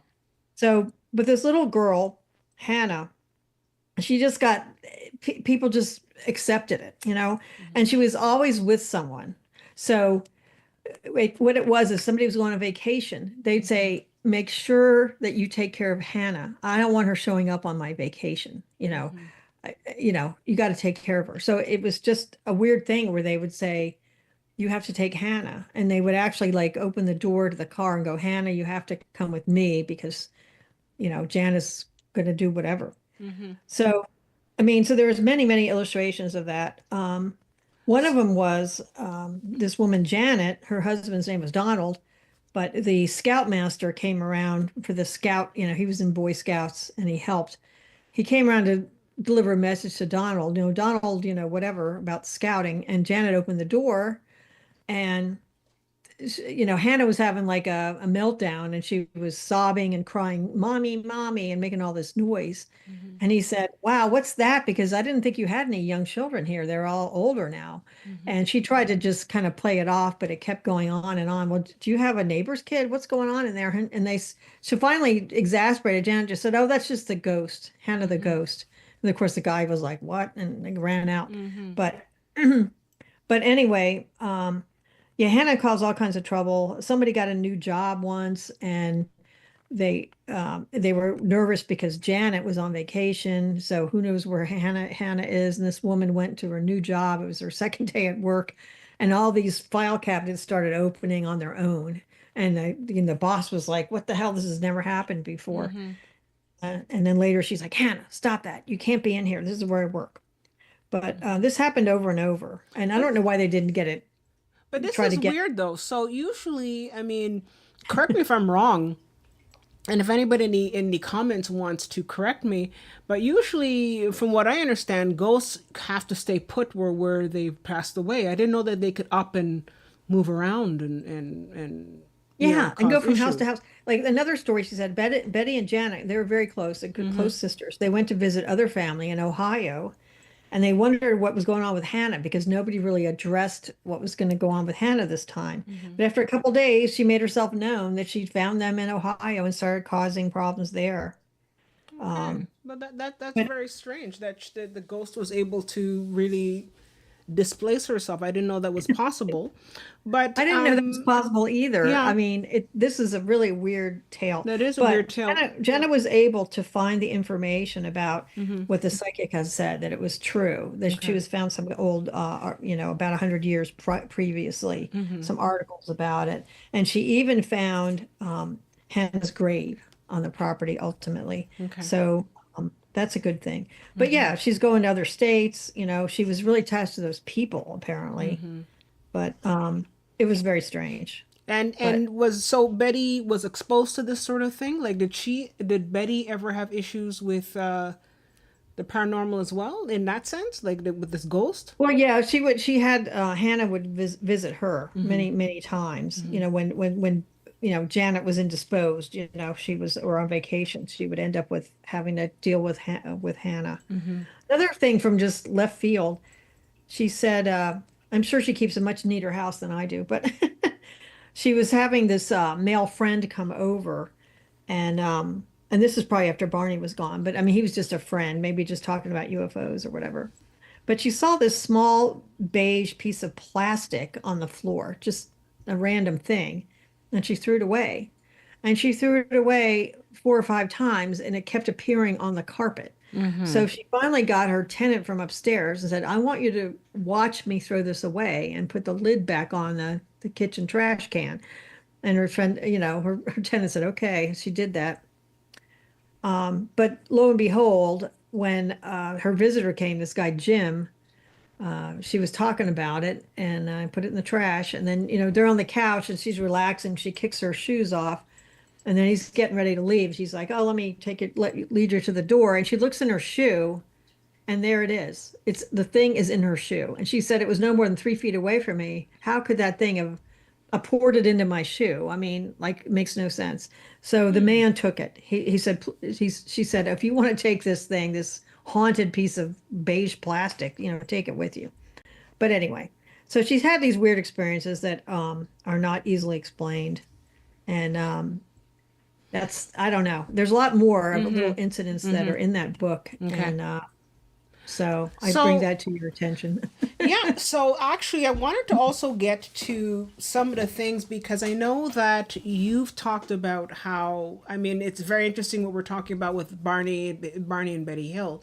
But in terms of your own research and some of the things that you've experienced as you've been doing research for UFOs, you've come across some interesting paranormal ish incidents yourself? Yes, I have. Mm-hmm. There were two women Mm-hmm. that they ended up writing a book with pseudonyms. I always get Mm-hmm. it wrong. But when Rob and I first met, excuse me, he was working with the Fund for UFO Research. I mean, we were both members of MUFON, but we were just members. And it was before MUFON really had a database and so forth. But the Fund for UFO Research was starting to look into the abduction phenomenon. So this might have been like 1990 or something like that. And yeah, right around there. Because nobody knew what to do with this, really. There was a couple really famous. There was the Villas Boas case, and there was the Hill abduction, just a handful of cases. So they wanted to know, is this really real? Is this really real? More and more people are coming out of the woodwork experiencing abductions. So anyway, we started, anyway, it was a long story, but I saw on Ted, we used to have the show, Ted Koppel's Nightline. Yeah. It was a very popular show. And that's where I saw that the MUFON group was having a symposium along with the Fund for UFO Research, which is a Washington, D.C. based group. They were meeting in Washington and they had all these speakers lined up. And I said, man, I got to find out about this. So as it was, I mean, I was working a double shift in a restaurant on Saturday, but Sunday I went and I did not meet Rob, my future husband, but I met his other buddies. They had a table, the Fund for UFO Research. And then because MUFON had tables, I met Stanton Friedman and had a conversation with him. I was so excited. And he ended up being a good friend of ours. And I also met a skeptic, and I was going back and forth with him. And it was just so eye-opening because I did not even know. It was very hard before the internet to even hook up with fringe groups or whatever, very difficult. So I was over the moon that there was a group. So I kept in touch with the fund several months later, though, like I said, I hadn't met Rob. I had met some of his other compatriots. He was probably running around, with a clipboard trying to fix everything at the conference. But but anyway, I got involved, and that's when we would go out, me and Rob, and a tape recorder and a camera, and do a lot of interviews and of people that purported to have abductions. And that really was eye-opening because all these people are having all of these experiences, and they really had the ring of truth. And I was like, you cannot just ignore this. This is really happening. So Richard Hall, who was a big UFO researcher, he was the head of NICAP and whatnot. He wrote up a report on just a basic report on the first, I think it was the first 25 interviews we did. I'm not sure. And then that led to a proposal where we had a psychologist, PhD psychologist, interview 10 or 12, I'm not sure how many it was, people that had claimed to be abducted. And she did a 2-hour intake on all these people and then wrote a paper. It was a blind thing. She didn't even know what was separating this population. She wrote a blind thing saying they're all very intelligent. They have their feet on the ground. They seem to have PTSD. They seem a little more creative than the average person, but they're, that's what she had to say. When we told her that they were all abductees, she couldn't believe it. She almost fell off her chair. She's like, can I write another paper? So then she wrote another paper saying how flabbergasted she was, that she hadn't given this phenomenon much thought, but these people were all sane and so forth. Well, anyway, that led into a lot of interviews. And there was these two ladies that were, at the time, they were in their late 40s, and they lived together in an outer suburb of Washington, D.C. In fact, one lady, I mean, it must have been a long drive every time, but she worked every day for the federal government. And at that time, you really had to show up. She drove all the way into D.C. That had to be like an hour and a half drive every day, even under the best of circumstances. And it was a big horse farm, and they were breeding horses. They had an indoor horse ring, a riding ring, and all kinds of stuff. Well, these two women, who were straight, by the way, one of them had been divorced, the other one had never married, but they discovered that they had been abducted all their lives together. One even lived in England, but they would, the aliens would put them together. Yeah, I think I remember this one. Yeah. Yeah, so it was quite a big account, quite a big deal, and they ended up writing a book about it, and it was very strange. And the aliens actually did things with their horses, which they weren't too happy about. Oh, no. But They took core samples of their horse hooves and stuff. It was very strange. So that led us into a lot of abduction scenarios. There was another, there is no punchline to this, but Mm-hmm. after a while, my best friend, who was a nurse, and she became a psych nurse, but she was also had a lot of weird experiences. She thought she was an abductee, and I think she is too. When she writes everything down, it's pretty scary. Mm-hmm. But but we would go on interviews with people, and there was this one couple, a young couple. They were only like 19, and they were living together, and male and a female. And the young man, he looked identical to someone in our church. Me and Melanie, we were like, he looks identical. They're 10 years apart, but when somebody's 22 and somebody's 32, they can look the same. Mm-hmm. He looked, I mean, not just close, but I mean, I wish we had taken pictures, but back then, this was like back in before cell phones. This was, Okay. emulsion photography, and we just never got a picture of both of them. But the weird thing is, the this this guy had he had problems with his colon. He had bleeding of his colon and colitis and all this stuff. And he couldn't afford the medication. He said, if I took the medication right on time, I would not get any symptoms. Mm-hmm. But I can't afford it all the time. I can't just play, I guess, because it's doing well. I keep thinking I can put it off buying, the medication, but I really can't. But at one point they took him, and the aliens told him hypnotically, telepathically, that, you have to take your medication. I mean, we're Mm-hmm. going to fix it this time, but you got to take your medication. So Mm-hmm. he was in really bad shape. He didn't want to tell his girlfriend, and he was going to have to go to the hospital the next day because he was bleeding so much. Mm-hmm. But he got taken, and the aliens cured him. They said, Oh. we're going to cauterize it, but you have to take your medication. Okay. So So he had basically he had uh telepathy with the aliens then, so like they were always around, and then this one time they decided to help him in terms of his no, they health. took him. Yeah, they took him that night, and they Okay. told him, telepathically that you have to take your medication, Mm-hmm. uh, but we're going to fix it this time. No, So, you think they would just fix it permanently. I mean, I'm surprised, I mean, cheapskates. But so would you say that, in your research, that when people are being abducted, that they have a tendency to now develop the ability to have telepathy? Because a lot of times when people talk about the meeting with different beings, they always talk about how people don't talk to them with their mouth, that they talk to them basically with telepathy. They just talk with them, and they are able to communicate without speaking. Do you feel that in your research or in your understanding that what happens is that their brains are somehow altered? Because in order to do telepathy, I mean, yes, there are some people on Earth who can, but there must be something in the human brain that you have to activate or turn on or turn off in order to have that ability. I don't know. What do you think about that? yeah, that's one of the paradoxes that I've really had trouble with. Okay. And maybe if somebody has an answer, let me know. But one of the paradoxes is, especially if you read, Bud Hopkins was one of our close friends, and He was Um, we went great. we went to his memorial when he passed, and well, luckily we were able to stay up there in New York once at his fabulous estate, but this big brownstone all the way up. But anyway, in these cases, they seem so different from us. They seem very different than us, and sometimes people are just they're having all this very, very painful things done to them, needles being stuck into their face and whatnot, and they're screaming. And the aliens will say things like, how can we make you stop screaming? Like, so they have no idea that we're in tremendous Yeah. pain. Hmm. It's very odd. They seem very different from us.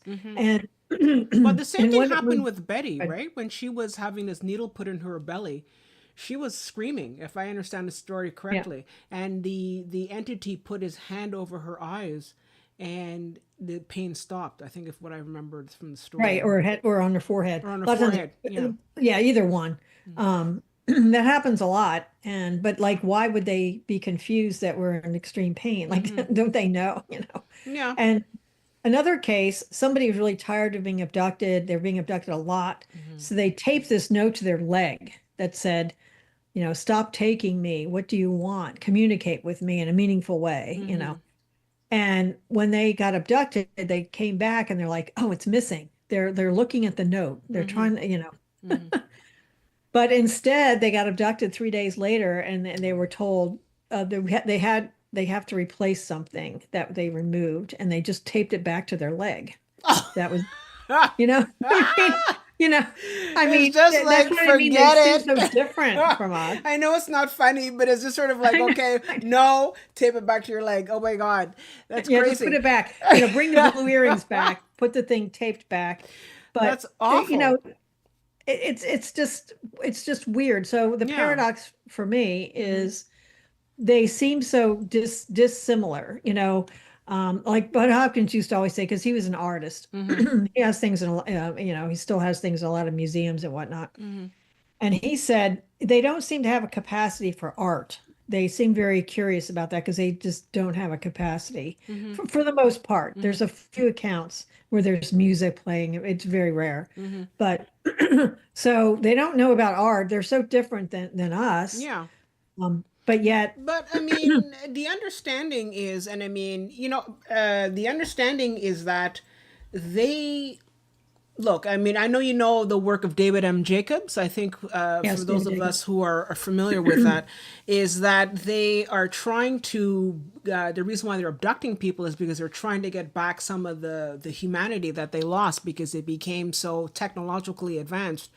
And there's a lot of part of their humanity as was lost, and so they're trying to get the DNA to try and make a hybrid species. That part I understand, but in doing so, because they have lost their humanity, it makes sense that they wouldn't have an ability to be artistic or to have music, because music and art is something from the soul. And even if you can't quantify what the soul is, it's still something that's very, very human. It's the reason why you don't see bears. I mean, yeah, you have elephants that do a little artwork here and there, or different animals, like Coco, the gorilla who does art. I mean, okay, but like, I mean, in general, most animals don't do art because they don't have that same kind of perspective. And I mean, it's not to say that animals don't have a soul, because they do. But you know what I mean, the soul is not there. But getting back to your idea, and I actually have a comment here from Hybridor. He says the ETs bring your consciousness into the alpha state for you to hear them, and that's kind of interesting, because I know that depending on your vibrational level, if you are able to raise your vibrational frequency, you must be able to also be telepathic as well. But getting back to some of the research you were doing, when you say paranormal, and right now we've been talking about human, like human abilities being amplified. Have you ever had anything, for example, I think at one point you'd mentioned something about how you saw something like an animal or something in the road, or some sort of entity in the road. Like, have you seen other types of, if you can talk about other No, types of paranormal things? I did. Sorry, my throat. Yeah. Wait a minute. Let me get a drink here. Yeah. And when you come back, let's see you. I think, I'm not sure if you're finished with your slideshow, but we'd love to see you. But yeah, I mean, What I was gonna show. I mean, I think I don't know what time it is. I'm probably out of time here. no, we have about a good half hour. Okay. I wanted to recommend this book, Time Storms, by Jenny Randalls. And Jenny Randalls was a person, and believe it or not, I mean, she was a very early transgendered, person, ironically. And this is when she was quite young. But the story I'm going to bring up is when she was quite young. But in 1999, I was the host of the coordinator of the MUFON conference. And I got to invite or suggest speakers. And I wanted her. And she's English, but I got her over here from England and in 1999. So I was very pleased to get her because she's an amazing researcher. And she is still alive. But she's got to be getting long in the tooth at this point. But this book, it's like three books in one. It talks about kind of UFO incidents, kind of, sort of, and time storms, like where time was involved, and these very strange events that, time warps, space rifts, whatever. But she has a lot of weird stuff in here. And they really defy explanation. In this one case in Australia, these men were in a light plane and they were coming back. It was a prop plane. I don't know if it was had two wings or one, but they were coming back and they were coming around this big field. And they saw like a strange red glowing shape on the ground. And wait a minute, they were in Africa. I got to remember that. They were in Africa in this particular case. But it was a huge, huge field. And there's all these animals out there like sheep and stuff. And they saw this red area and they said, what in the heck is that? So they landed where they had to land on a landing strip. But they were running over to this, what is this red blob that we're seeing? And all around there, near the red blob, all the sheep suddenly lifted up. And they lifted up and it was like they were all ballet dancers, like their little hooves were pointing down in little points and their heads were hanging at a weird thing. It's almost like the gravity was less.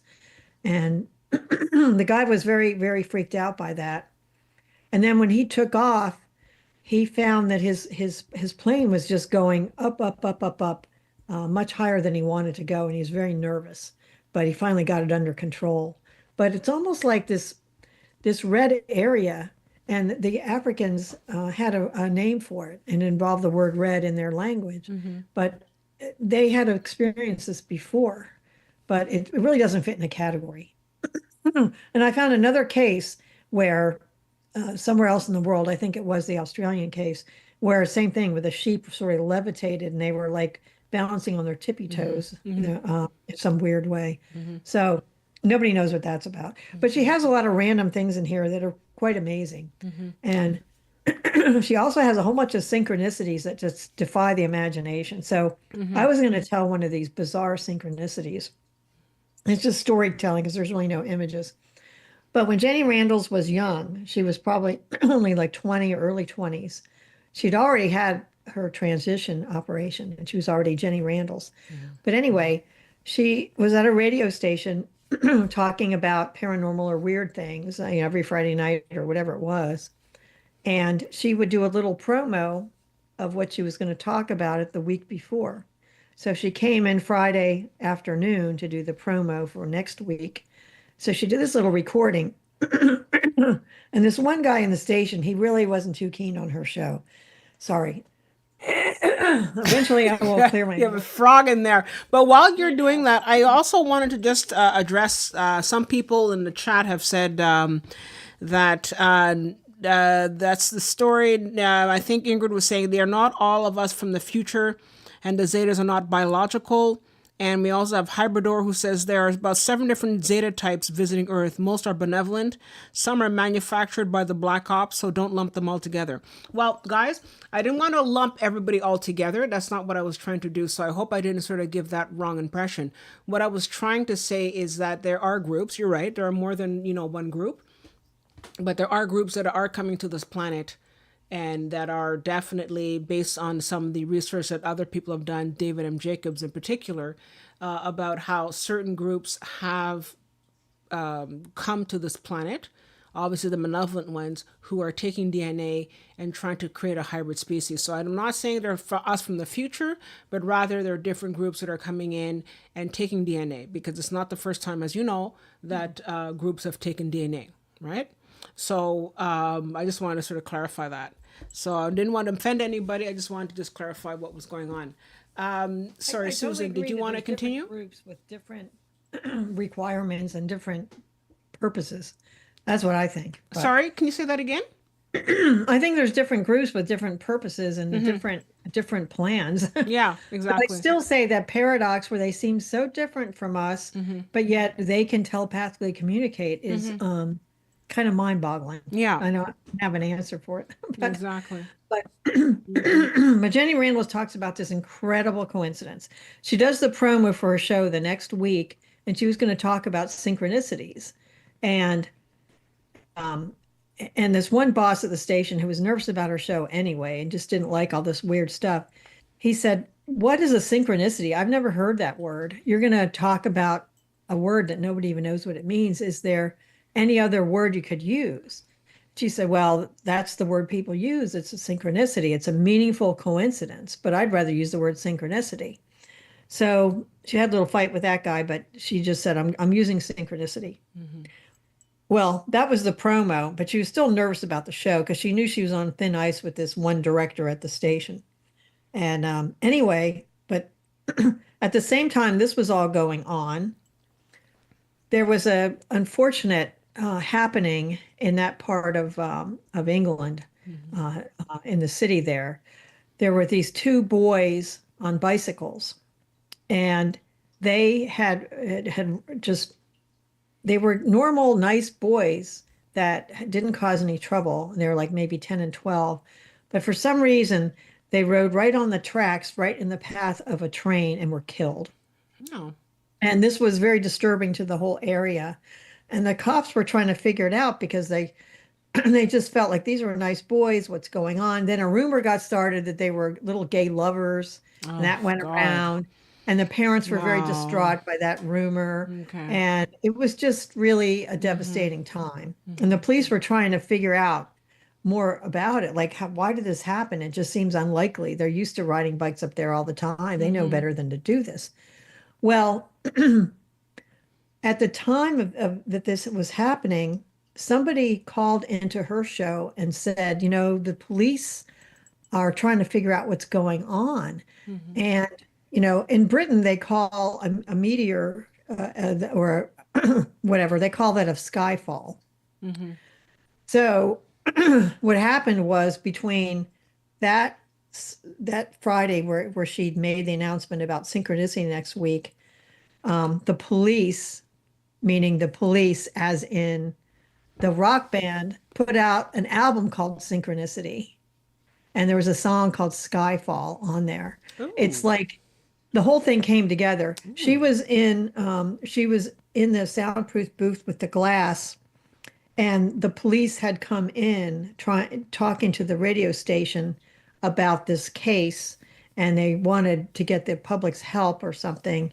And then her phone was ringing about there was a skyfall that night, and the boys were probably following that and riding towards that, not realizing here comes a train.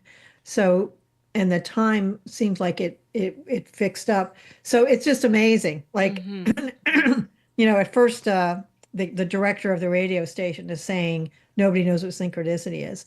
But by the time she had her show on Friday, everybody knew what synchronicity was. This secret, project came out called Synchronicity and the police had released with a song called Skyfall. I mean, the whole thing is just bizarre. That is very bizarre. That is very strange. Not sure what to say about that one. Yeah, I know. But getting back to more from a UFO perspective, would you say that some people have talked about, for example, interdimensional beings as coming in and or seeing orbs, that sort of thing? What do you make of the orbs? I know that, for example, someone like Lou Elizondo, who talks about the Nimitz and talks about the Tic Tac UFO, he's talked about UFOs, but he's actually, if you've seen interviews with him, he's actually talked about seeing orbs in his house and seeing orbs flying in and out of the walls and flying around him and all that kind of stuff. So that sort of seems paranormal in that sense. He's obviously seen, the Tic Tac UFO and everything. What do you make of someone like Lou Elizondo seeing orbs flying around? What do you make of that? Well, I will say I haven't read the whole book. I should have it read by now, but I haven't read the whole book. But I will say when Lou came out, people gave him face value. They liked him, whatever. He spoke at MUFON, and I was able to get a nice picture with him. But he spoke there, and I thought he did a good job speaking. But people have raised questions about, was he really in the thick of things the way he says he was? Okay. But I think in some ways he's been redeemed over the last few years, and his book especially really has a lot to say. He talks about at some of these laboratories, like particle accelerator places, they regularly have these orbs in the hallways. And that's so bizarre to me. I don't know what the answer is to that. Maybe with these particle accelerators, we're sort of like maybe developing a portal, or we're kind of mixing it up with dimensions in that way, and causing a disturbance that frees these things. I have no idea. I mean, I'm just spitballing here because this is kind of like a new concept. I when I was in sales a million years ago, and it was the yellow pages, the phone book. Yeah. There was a sales manager, and I worked in the office, but he would come by and talk to me, and it turns out he had a big crush on me, but whatever. But he said, well, that's what I heard later. It was like, oh, he was going to throw his wife to the curb and chase you Oh my around. God. I'm like, what? That's a side note. But anyway, he told me that he had the weirdest experience. And he said one day he woke up and he doesn't know what woke him up. And he saw right above his head, just like a foot above his head as he laid in bed, a face that could almost almost pass for a human face, but wasn't quite right. And it was just sort of like oodling around. And he said, I was totally awake. In fact, I pinched myself really hard. I was totally awake. And I saw this thing, and I don't know what that's about. And then a couple of weeks later, he said something else happened. He said, we have a security in our house, and if somebody opens a window, the pressure changes or whatever, the alarm goes off. Somebody opens a door, obviously, or if there's a prowler making noise, it'll go off. Well, the alarm went off, and it's really loud, and it just woke me up. And then I saw out the window, out the doorway of our bedroom, an orb rush down the hall. And he said, what the hell is that? I don't know. But like these indoor orbs, I don't know what's going on with it. Okay, it's weird because some people will, you get all kinds of stories, because sometimes in terms of the paranormal, as that we're talking about, people will say that when people are doing paranormal investigation, like ghosts specifically, they'll see orbs floating around the house. Like they'll have the camera, and on the footage, you'll see a lot of orbs flying around. And if people go to old, like for example, like Civil War areas, or or old houses, they will see these orbs flying around, and then they will see shapes or stuff come out of these orbs. And recently we had somebody talking about the Sasquatch and orbs, and that was a very, very interesting thing. We had Penny Coons that came on the show and talked about that, and about how orbs were used as a way to as an interdimensional travel, like as a way to move interdimensionally. And so now we also have orbs. But when someone like Lou Elizondo talks about orbs, I don't think he's talking about ghosts. I think that, could it be that maybe these orbs are, I don't know, alien beings? But like you're saying, it's hard to sort of put our finger on that. But how about, for example, in your research, have you had people talk about opening portals or closing portals, that sort of thing? Have you ever had that kind of information from some of your research? I have heard people mention things like that. It's just hard to say. When Skinwalker first was happening, the very beginnings, before even any articles came out, Calm Kelleher came to Washington, and we had a big meeting of the UFO minds. And he started talking about this Skinwalker stuff. And he said, there's going to be a big article coming out, and a 2-part article. And that was when it was first breaking. I think the article was in Omni magazine, something a blast from our past. Oh my God, right? I know. I loved Omni magazine. But can you just, for those of us who are not familiar, can you tell us about Skinwalker Ranch? Just like in a couple of like what it's about, just quickly, just for people who are not familiar. Very quickly. Yeah, we're coming up. We're out of time. Yeah. The Skinwalker Ranch thing, it just started with a couple that bought a ranch, and weird stuff started happening, and they had children there, and they didn't know what was happening. They were breeding, they had bulls and expensive, steers and all that. I don't know much about that type of agriculture. Like farming type of thing. But definitely farming with these prize bulls. And all sorts of weird things started happening. Like the whole family was just taking a walk on the property, pretty much after they got there. And they're walking along, and this really huge wolf joins them. but it seems like a dog. I mean, it's just coming right along with them. And in fact, the kids were petting it.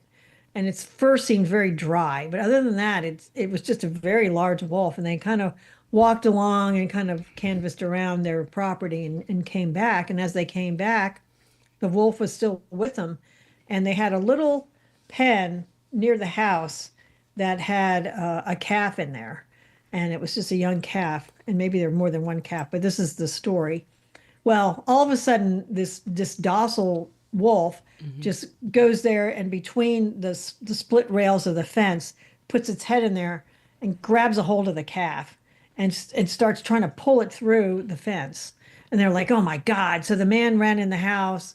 Of course, he gets a huge gun, starts blasting away. And it didn't even deter the wolf at first. Just little pieces of fur came off of it. But eventually it gave up. And the calf was mauled, but apparently it lived. They got it fixed up at the vet. But all these pieces that kind of just, were blasted off the wolf, there's this very dry gray fur, and it smelled horrible. It smelled like death, like right away. It was, it was just unbelievable. That was one thing that happened. And they had two dogs, and two dogs were outside, and there was a light in the sky, an orb, a thing coming through the trees in the forest, the tree line, and the dogs took off. And the humans were like way too scared to chase them. They saw this weird light messing around in the trees, and they're like, the dogs will come back. We just can't go there. So they waited and waited, and the dogs never came back. So at daylight, they went out there with a gun and went out and looked around the forest where the dogs had disappeared. And there was just two waxy spots where they believed the dogs were. Oh. And that was all that was left of them. Okay. So Skinwalker Ranch. Weird things happen all the time. Okay. They looked up in the sky and there would be portals opening and strange creatures would appear to come out. I mean, it's just unbelievable the things that happen. I have an interesting comment here from Hybridor. He says that orbs are conscious beings. They can be star nations, or they may be something else. So that's interesting because I do believe that orbs definitely can represent beings in an orb the way they present themselves and the way they move around. But at the same time, I think that maybe orbs can represent a lot of different things because it's a format by which different beings can use. They can either use it for travel or they can use it as a way in which they present themselves. But in terms of, so Skinwalker Ranch, is it more of a UFO type of thing, or is it more of just the paranormal, or is it a bit of both? I think it's a bit of both. People have seen strange, mostly orbs or weird lights there. And another event that happened was they had all these cameras up on 20-foot poles, taking video of everything from all angles. And one day they said, "Oh, we're not getting any transmission from this one camera. Let's look at it." And when they looked at it, it's like all the wires had been just torn apart, not just, disconnected very subtly. They were literally wrenched around and scraps of wires were on the ground. It just, wasn't getting any power, obviously. Well, they said, well, we have all these cameras. We have a camera that would have captured that. Let's see what's on that. Can't we, let's play that one back. But they played it back and it didn't show anything. It showed nothing. Like there was no pixel even changed. It makes no sense. But yet the camera had been turned off in that very strange way. I think the thing, well, there's a lot of things that happened that were very disturbing, but some of the Skinwalker, that they show now, it starts to get a little out of control. So I try to harken back to like the first book and the books of people that I respect. And I think it's getting a little far out with some of that stuff. Oh, really? But another time they had a pen with these prize bulls. And when I say a pen, they had to have a separate little chute for each bull because the bulls are just got so much energy, testosterone, whatever. And you can't put them together because they will just kill each other because they're very competitive. They all want to mate with the females, whatever. And you don't put them together. So, because in nature, it would you see a bull would have his little harem, and then way over here there'd be another bull with a harem. Like they didn't mix. Mm-hmm.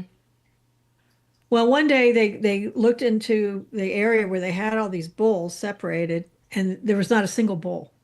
And they said each one of those bulls is worth like $10,000, and they all 8 of their bulls were gone.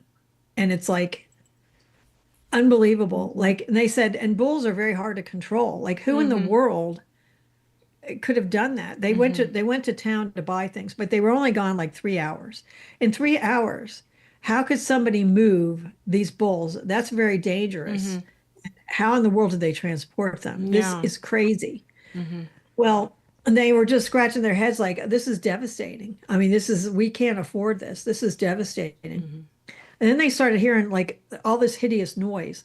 And there was a like a trailer that was like it was an outdoor office kind of thing, and it was some place you could just pop into and warm up or something without having to go to the house. It was just like, and they had some office stuff in there and, just, but there was a lot of space, an empty space, Okay. there was just this little office area because they had just gotten this thing not too long ago. All of a sudden they heard all this noise and horrible pounding, and they looked in the windows. All the bulls were inside this trailer, and they said it's impossible. The trail you could not lead them in there. They wouldn't put up with that. They won't. So now it's like they were in suspended animation. They suddenly woke up and realized that all these bulls cannot put up with each other. So they're kicking the sides and just going nuts. And it's crazy. They were able to, I remember it was a lot of hard work and it was horrible. And some of them had big gashes in them from other bulls, but they did get back in the pens one by That one. is so But they said it wasn't bizarre. easy. That is so bizarre. Can we see you, Susan? Can we see Okay, your you face can. yet? Yeah. So I'm going to stop the share. Yeah. I guess. Yeah. So this is very weird. These bulls. I don't know what happened there. I mean, bulls really. How it's kind of like trying to herd cats. I mean, how do you do that? But would you say that now that you've done a lot? I mean, you've been a researcher for most of your life now. At this point in time, and with everything that you know now, how would you say that the paranormal activity is a part of the UFO phenomenon? If you had to sort of do like Yeah, like a I guess it roundabout. depends on your definition, but certainly high strangeness. I mean, that's another term we use. What's paranormal? I mean, sometimes people put the whole UFO phenomenon as a paranormal thing, so it's a little tough, but there are nuts and bolts cases that do occur. So it's hard to say. I personally believe that some of the UFO accounts are extraterrestrial. I do believe that. I think we have enough. I feel that not everybody would agree with me, but I feel there is enough data to suggest so strongly that some of these are extraterrestrial.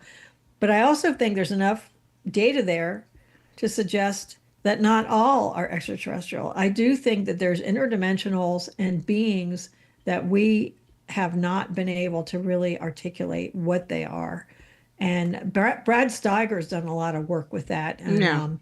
I had some nice chats with him back and forth. I wanted to get him as a speaker, but he said, you should have caught me when I was 70, not looking at 80. And unfortunately, he didn't live too much longer after that. But so I never got to actually meet him. But he had some really weird stories of people with doppelgangers that were doing confusing things and trying to run off with their fiance, these other beings. And weird things go bump in the night. There's a lot of strange things that go on. But I do think there's definitely like time issues with UFOs. People have missing time, but sometimes they feel like they were gone 2 hours and they're missing 2 hours. So that is a neat thing that fits together. But sometimes it's not. Sometimes it's not like that. Sometimes the time is much longer or much shorter on their end than what really happened. And I had another guy who was a Mensa member, and he was at this Mensa confab, and he had these experiences where he was in a rock band in New Jersey. And ironically, my cousin, the one who had that other experience with the picture, when she was young, she used to see this band. So it's really interesting. But this guy was in the band. He played keyboards, as I recall, and he was abducted. And he was driving along, and he said, "Yeah, we'd smoked some weed. I had a couple beers, but I knew my limit. I had to drive, rock stars." So he's driving home, and all of a sudden he was noticing that he had very little gas, and he was going to ask the toll. There was like a toll booth coming up, and he was going to ask it because he was in a part of town he's never gotten gas. Because this, you go to the Jersey Shore to play, and then you come back, right? So he's driving back, and he said, "Man, when I go to this toll booth, I'm going to ask the lady where the nearest gas station is because I'm out of gas." But as he's approaching it, he suddenly sees all these lights flashing by his windows, and come to find out, those lights flashing are all the lights along the highway, and his car is up like 20 feet, and he's just seeing this go by really fast. And he was like, "What the hell?" The next thing he knew, he was inside a craft. And he had a one piece, back in those days, it was like a jersey material, as they call it. And he had a zipper up the front. And he says long hair, and I had this one piece outfit on. And all these little, he says, "I must have had an accident. What the hell? I flipped my car up in the air. What's going on?" And he sees these little beings coming towards him, and he said, "I can't believe they have all these Asian doctors in here. They're all Asian with the crazy eyes, But as they got closer, he realized they're not even human. And he said, "What the hell's going on here?" And he says, "What have you done to my car? My cherry vet. Where's my vet? I need to know where my vet is, my Corvette." And they were flabbergasted by that, but they brought him over to this little screen, and it showed his car driving. And he said, "What are you doing? Who's driving my car? What in the hell?" He goes, "It's out of gas." And they said, "Don't worry. We're not using your petrol. We're using, magnetics to move it." And he was like, "What?" Was he still in the car? Was he still in the car when it was driving? No, well, no, remember, he saw these lights flashing by, which ended up being the lights on all the elevated lights on the highway. So he's up in the air, 20 feet up in the air. The next thing he knows, he's he's on, like an examination table. And then all these little men are coming towards him, and he thought they were Asian doctors. He goes, "What are they doing with all these Asian doctors? Where did they find so many Asian doctors?" But then as they got closer, he realized they're not even Asian. They're not even human. He's like, "What are you doing? Where am I? Where's my car?" So they showed him the car, but it was driving around. And he's like, "Who's driving that? My car is out of gas." And they said, "We're not using petrol. We're using magnetics." And he was like, he knew what petrol was, but he said, they got the wrong continent for that word. I mean, we don't use that word here in New Jersey. But anyway, so that happened to him. And then they he was fully dressed with this jumpsuit, and they put a needle through his jumpsuit, and they did something with that. And then they did give him a tour of the bridge. Sometimes people get the tour of the bridge, which is really a good experience. And so he saw a lot of unusual things there, which he described. But eventually they said, "You're not right for what we need." And then the next thing he knew, he was in his car, and he was sitting there like, "What?" And he didn't even know where he was. He's just by the side of the road, and all of a sudden this police officer walks up and knocks on the window, and he rolls the window down, and he says, "Police officer, I just got abducted by a UFO." And the guy said, "Well, have a good time, because I was walking up to an empty car. I don't know where you came from." And he just said, "Goodbye." Like the cop didn't want to deal with it. He was walking up to an abandoned car. Okay, so the car's moving on its own on the road. He sees that it's empty. That was never figured out. That was, but he said he was walking up to an empty car. He said, "I'm walking up to an empty car, and I don't even want to know." Exactly. The cop just said, "Well, I believe it, because this car was empty. Bye." He just doesn't even want to get his license and registration. So So he didn't know where he was. He drove for a while, and he had to get gas, but he finally got gas and everything else. Well, anyway, he went home and he walked in the door, and all of his buddies in that it was a flop house where all these musicians and other people that were barely making it all lived together, and they were all eating dry cereal around the table and with no milk, and they kind of gave him a funny look, and they just said, "Hey, wow, you had a long night." And he said, "Well, I had to play last night." And they said, "Yeah, but you know, it's 10 a.m. Where have you been?" And he's like, 10 a.m. How could it be 10 a.m.? And he said, "What are you guys doing eating dry cereal?" He said, "Well, it's his turn to buy milk and he won't buy it." "No, it's your turn to buy milk. I bought it last week." And so nobody would buy milk because they refused on principle, because it was not their week to buy milk. So everybody's eating like Cap'n Crunch with no milk. And Mind and you, I've he was had that like, time. it's I've like all 10 done a.m. that. And he's like, 10 a.m. And he was totally freaked out by this experience.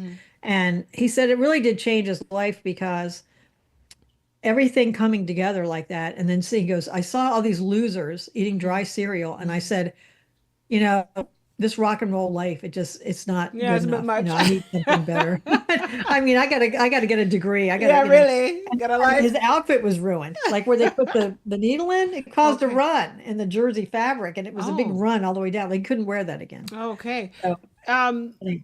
and last but not least, I wanted to just sort of touch upon something that I know people have talked about before, but I said, maybe you can elaborate on it. Some people have talked about when they've had experiences with UFOs, that they've seen creatures or monsters. Some people talk about Sasquatch, some people talk about Mothman, some people talk about different creatures. Have you ever done any research in that area, or have experienced anything with your research, encountered Well, that? I think I told you last time I saw that 10-foot lizard, Yeah, and can you it tell was us about that? not. That was weird. What was that exactly? Again. I don't know. It was really just a classical cryptozoology experience. I mean, I didn't see any lights. It didn't rear up on two legs and have red eyes or anything like But you that. were driving at the time? Where were you I was exactly? driving. This is the weird thing. We have around here we had this major mailing center. It was a post office, Mm-hmm. and it was open till midnight at the time. Now it's only open till 8 p.m., I believe. They've cut Mm-hmm. it back, but here I am driving to paying a bill. I didn't want it to be late, so I'm trying to get it in there before midnight. And I was staying at my parents' house because they were in Europe, and I was watching their house. And so it was real, this thing was like 5 minute drive from their house. So I'm driving down there. I go to the post office, put my bill in the mail. I'm coming back, and that's when I'm kind of on the crest of a hill looking down, and the macadam, as we call it, the blacktop, was kind of like a medium gray. It wasn't as dark. It wasn't as dark as the trees. It wasn't as dark as some of the other objects. But just to let you know that. And there was some ambient light in general. And this thing has there were some street lights, but they're pretty far apart. So I'm driving down there, and there's not much light except for my headlights. And I see what I think is a log down there, a sodden log, because this dip down there was right by this waterway. And if it rained for more than 10 minutes, it would always flood that dip in the rain, in the water, dip in the road. And I'm driving down, and I called it the Black Lagoon, this dark water. And half the trees were really black because the water was wicking up the up the bark, and it was turning very dark. But the other half of the trees were completely white and dead because they died long ago, and the bark peeled off long ago, and they were like white and bleached looking. So it's a very weird area. So I'm coming down to the Dipsy Doodle, and I see this thing, but then it looks like it's rocking, and then it looks like it's rolling uphill towards me. And I'm like, logs don't roll uphill. What the hell? And there's no place to go on this thing. I mean, you're in the drink down there because there's really no extra space. I mean, I think it's like maybe 4 inches beyond the painted line, and that's it. So there was nowhere to go on the side. So I'm starting to think a little bit of frightened. I need to hit the brake here. Mm-hmm. So I hit the brake, come to find what appeared to be a rolling log was a big lizard, a 10-foot lizard. And it was very flat at first. I know I'm making some sort of gesture here. I'm very flat, but then it like rose up in terms of its back arched up, Okay. and it was much taller. And I was, and then it had these independently rotating eyes. Basically, it looked like a giant chameleon, but it made no sense because chameleons don't like to walk on surfaces. Mm-hmm. They're in the canopy, and And the they're giant not 10 chameleon's feet 2 feet long, tall. They're not 10 feet not 10 tall. feet. No. So nothing made any sense. But it was doing this thing, like this lizard maneuver, like one step forward, two steps back, like lizards, kind of the Mm-hmm. herky jerky thing. Yeah, exactly. And They pivot. no, I thought it was a female, and I only say that because I had just graduated art school and I'd just taken nature drawing, and I noticed that it was fairly plain looking. It had, it didn't have a lot of cresting going on in the center of the back. I could see the vertebrae, I could see where the center line was, and it looked like a pachyderm, like it had very, like there was areas of darker skin and lighter skin, but it wasn't like a lot of variable. And it had the tiniest little thing on its head, tiniest little thing under its chin, but it looked like a female because it wasn't very well decorated. And it was just doing this thing. And it had these independently rotating eyes like a chameleon. I mean, it had these big, eyes, turret eyes, they call them, as I now looked Mm-hmm. up and found out. Mm-hmm. But I don't know. It was very flat. This is my theory. It was early in September. Whatever this thing was, it was flat on the pavement to get some heat off the road because it Mm-hmm. was, coming up on midnight. And then when it saw me, it a lot of lizards have hinging rib cages, I found out. They make themselves look bigger if they sense a predator or they're alarmed or Okay. something. And that's what it did. It was behaving completely normally for it. But yeah, that was a weird one. I can't explain it. I went around it and I started driving home. I said, that's a really interesting piece of nature. And I said, that's not just nature, that's abnormal. That's Mm-hmm. weird. So I went back, and that's where things get weird because there's a park down there with a parking lot. So I drove into the parking lot. Suddenly I started feeling, what am I doing? This is crazy. It's midnight. It's dark. I'm living alone right now. What am I doing? I just suddenly felt very fearful. So I started driving back, and I was really going faster. So I came to the place where it had been earlier, and really it was in the same place, but it had moved 90 degrees. So it was all flat, like a triangle like this on the ground, flattened down again. And I'm driving this huge Ford Fairlane, which it's pretty elevated. And I'm driving along, and I'm just like, oh my God, if it just stays down, it'll be okay. Because there's no way you can have a panic stop and go off into go off into the water. I mean, that's Mm-hmm. horrible. Mm-hmm. And there was lights dancing through the trees coming towards me, and lights dancing through the trees behind me. Before I had drank in the site, and I stopped for like a good 5 minutes and watched it. But this time I didn't have that luxury. There was people coming. So I just drove right over it, and and just kind of cringed, and it didn't pop up, so it was safe. Okay.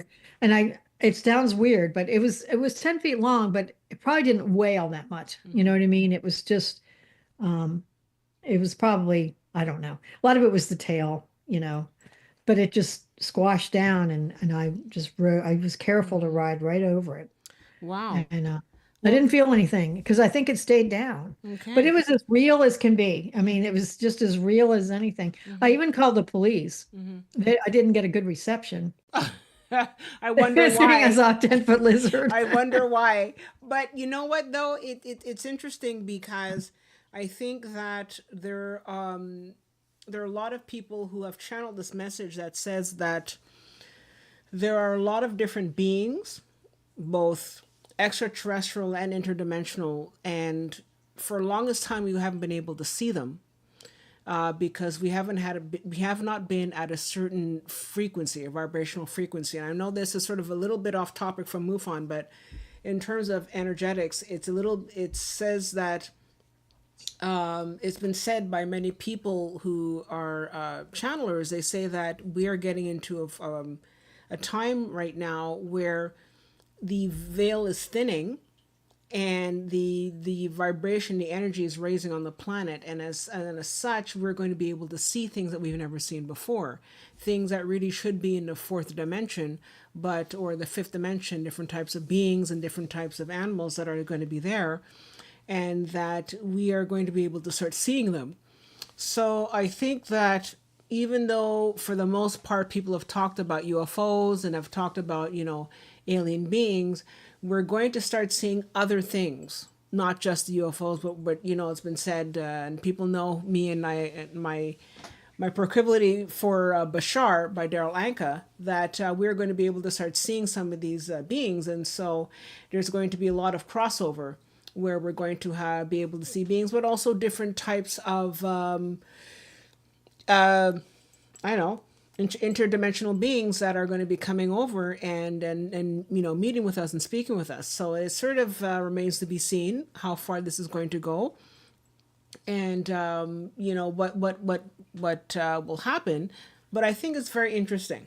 I think that that's sort of why sometimes when people are seeing UFOs or are exposed to UFOs, that they are starting to get different abilities, because it changes them. So I think there's aspects of the human body being changed by the experiences, by either the energy that is given off by the ship, or the energy given off by the beings themselves, which changes the human body. And then there's also the aspect of seeing different creatures and beings at an ultra-dimensional level, because our dimensional perspective and the way we see things, what we're able to see is changing. We're going to have a much wider field of vision as we move forward into these higher fields of energy. So I think that's sort of kind of where we can leave that off, right? And we can leave off on that note.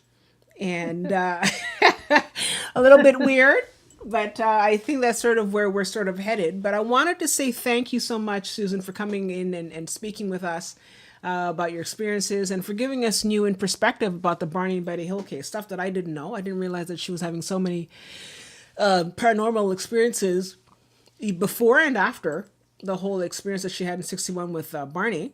And we definitely, if you can send me more information about the books that you showed us here, we'll put that down in the comments so people can have access to those books.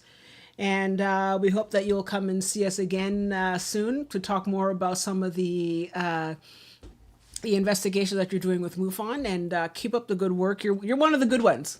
You're one of the good ones. There's a lot of things are changing at MUFON, as I hear.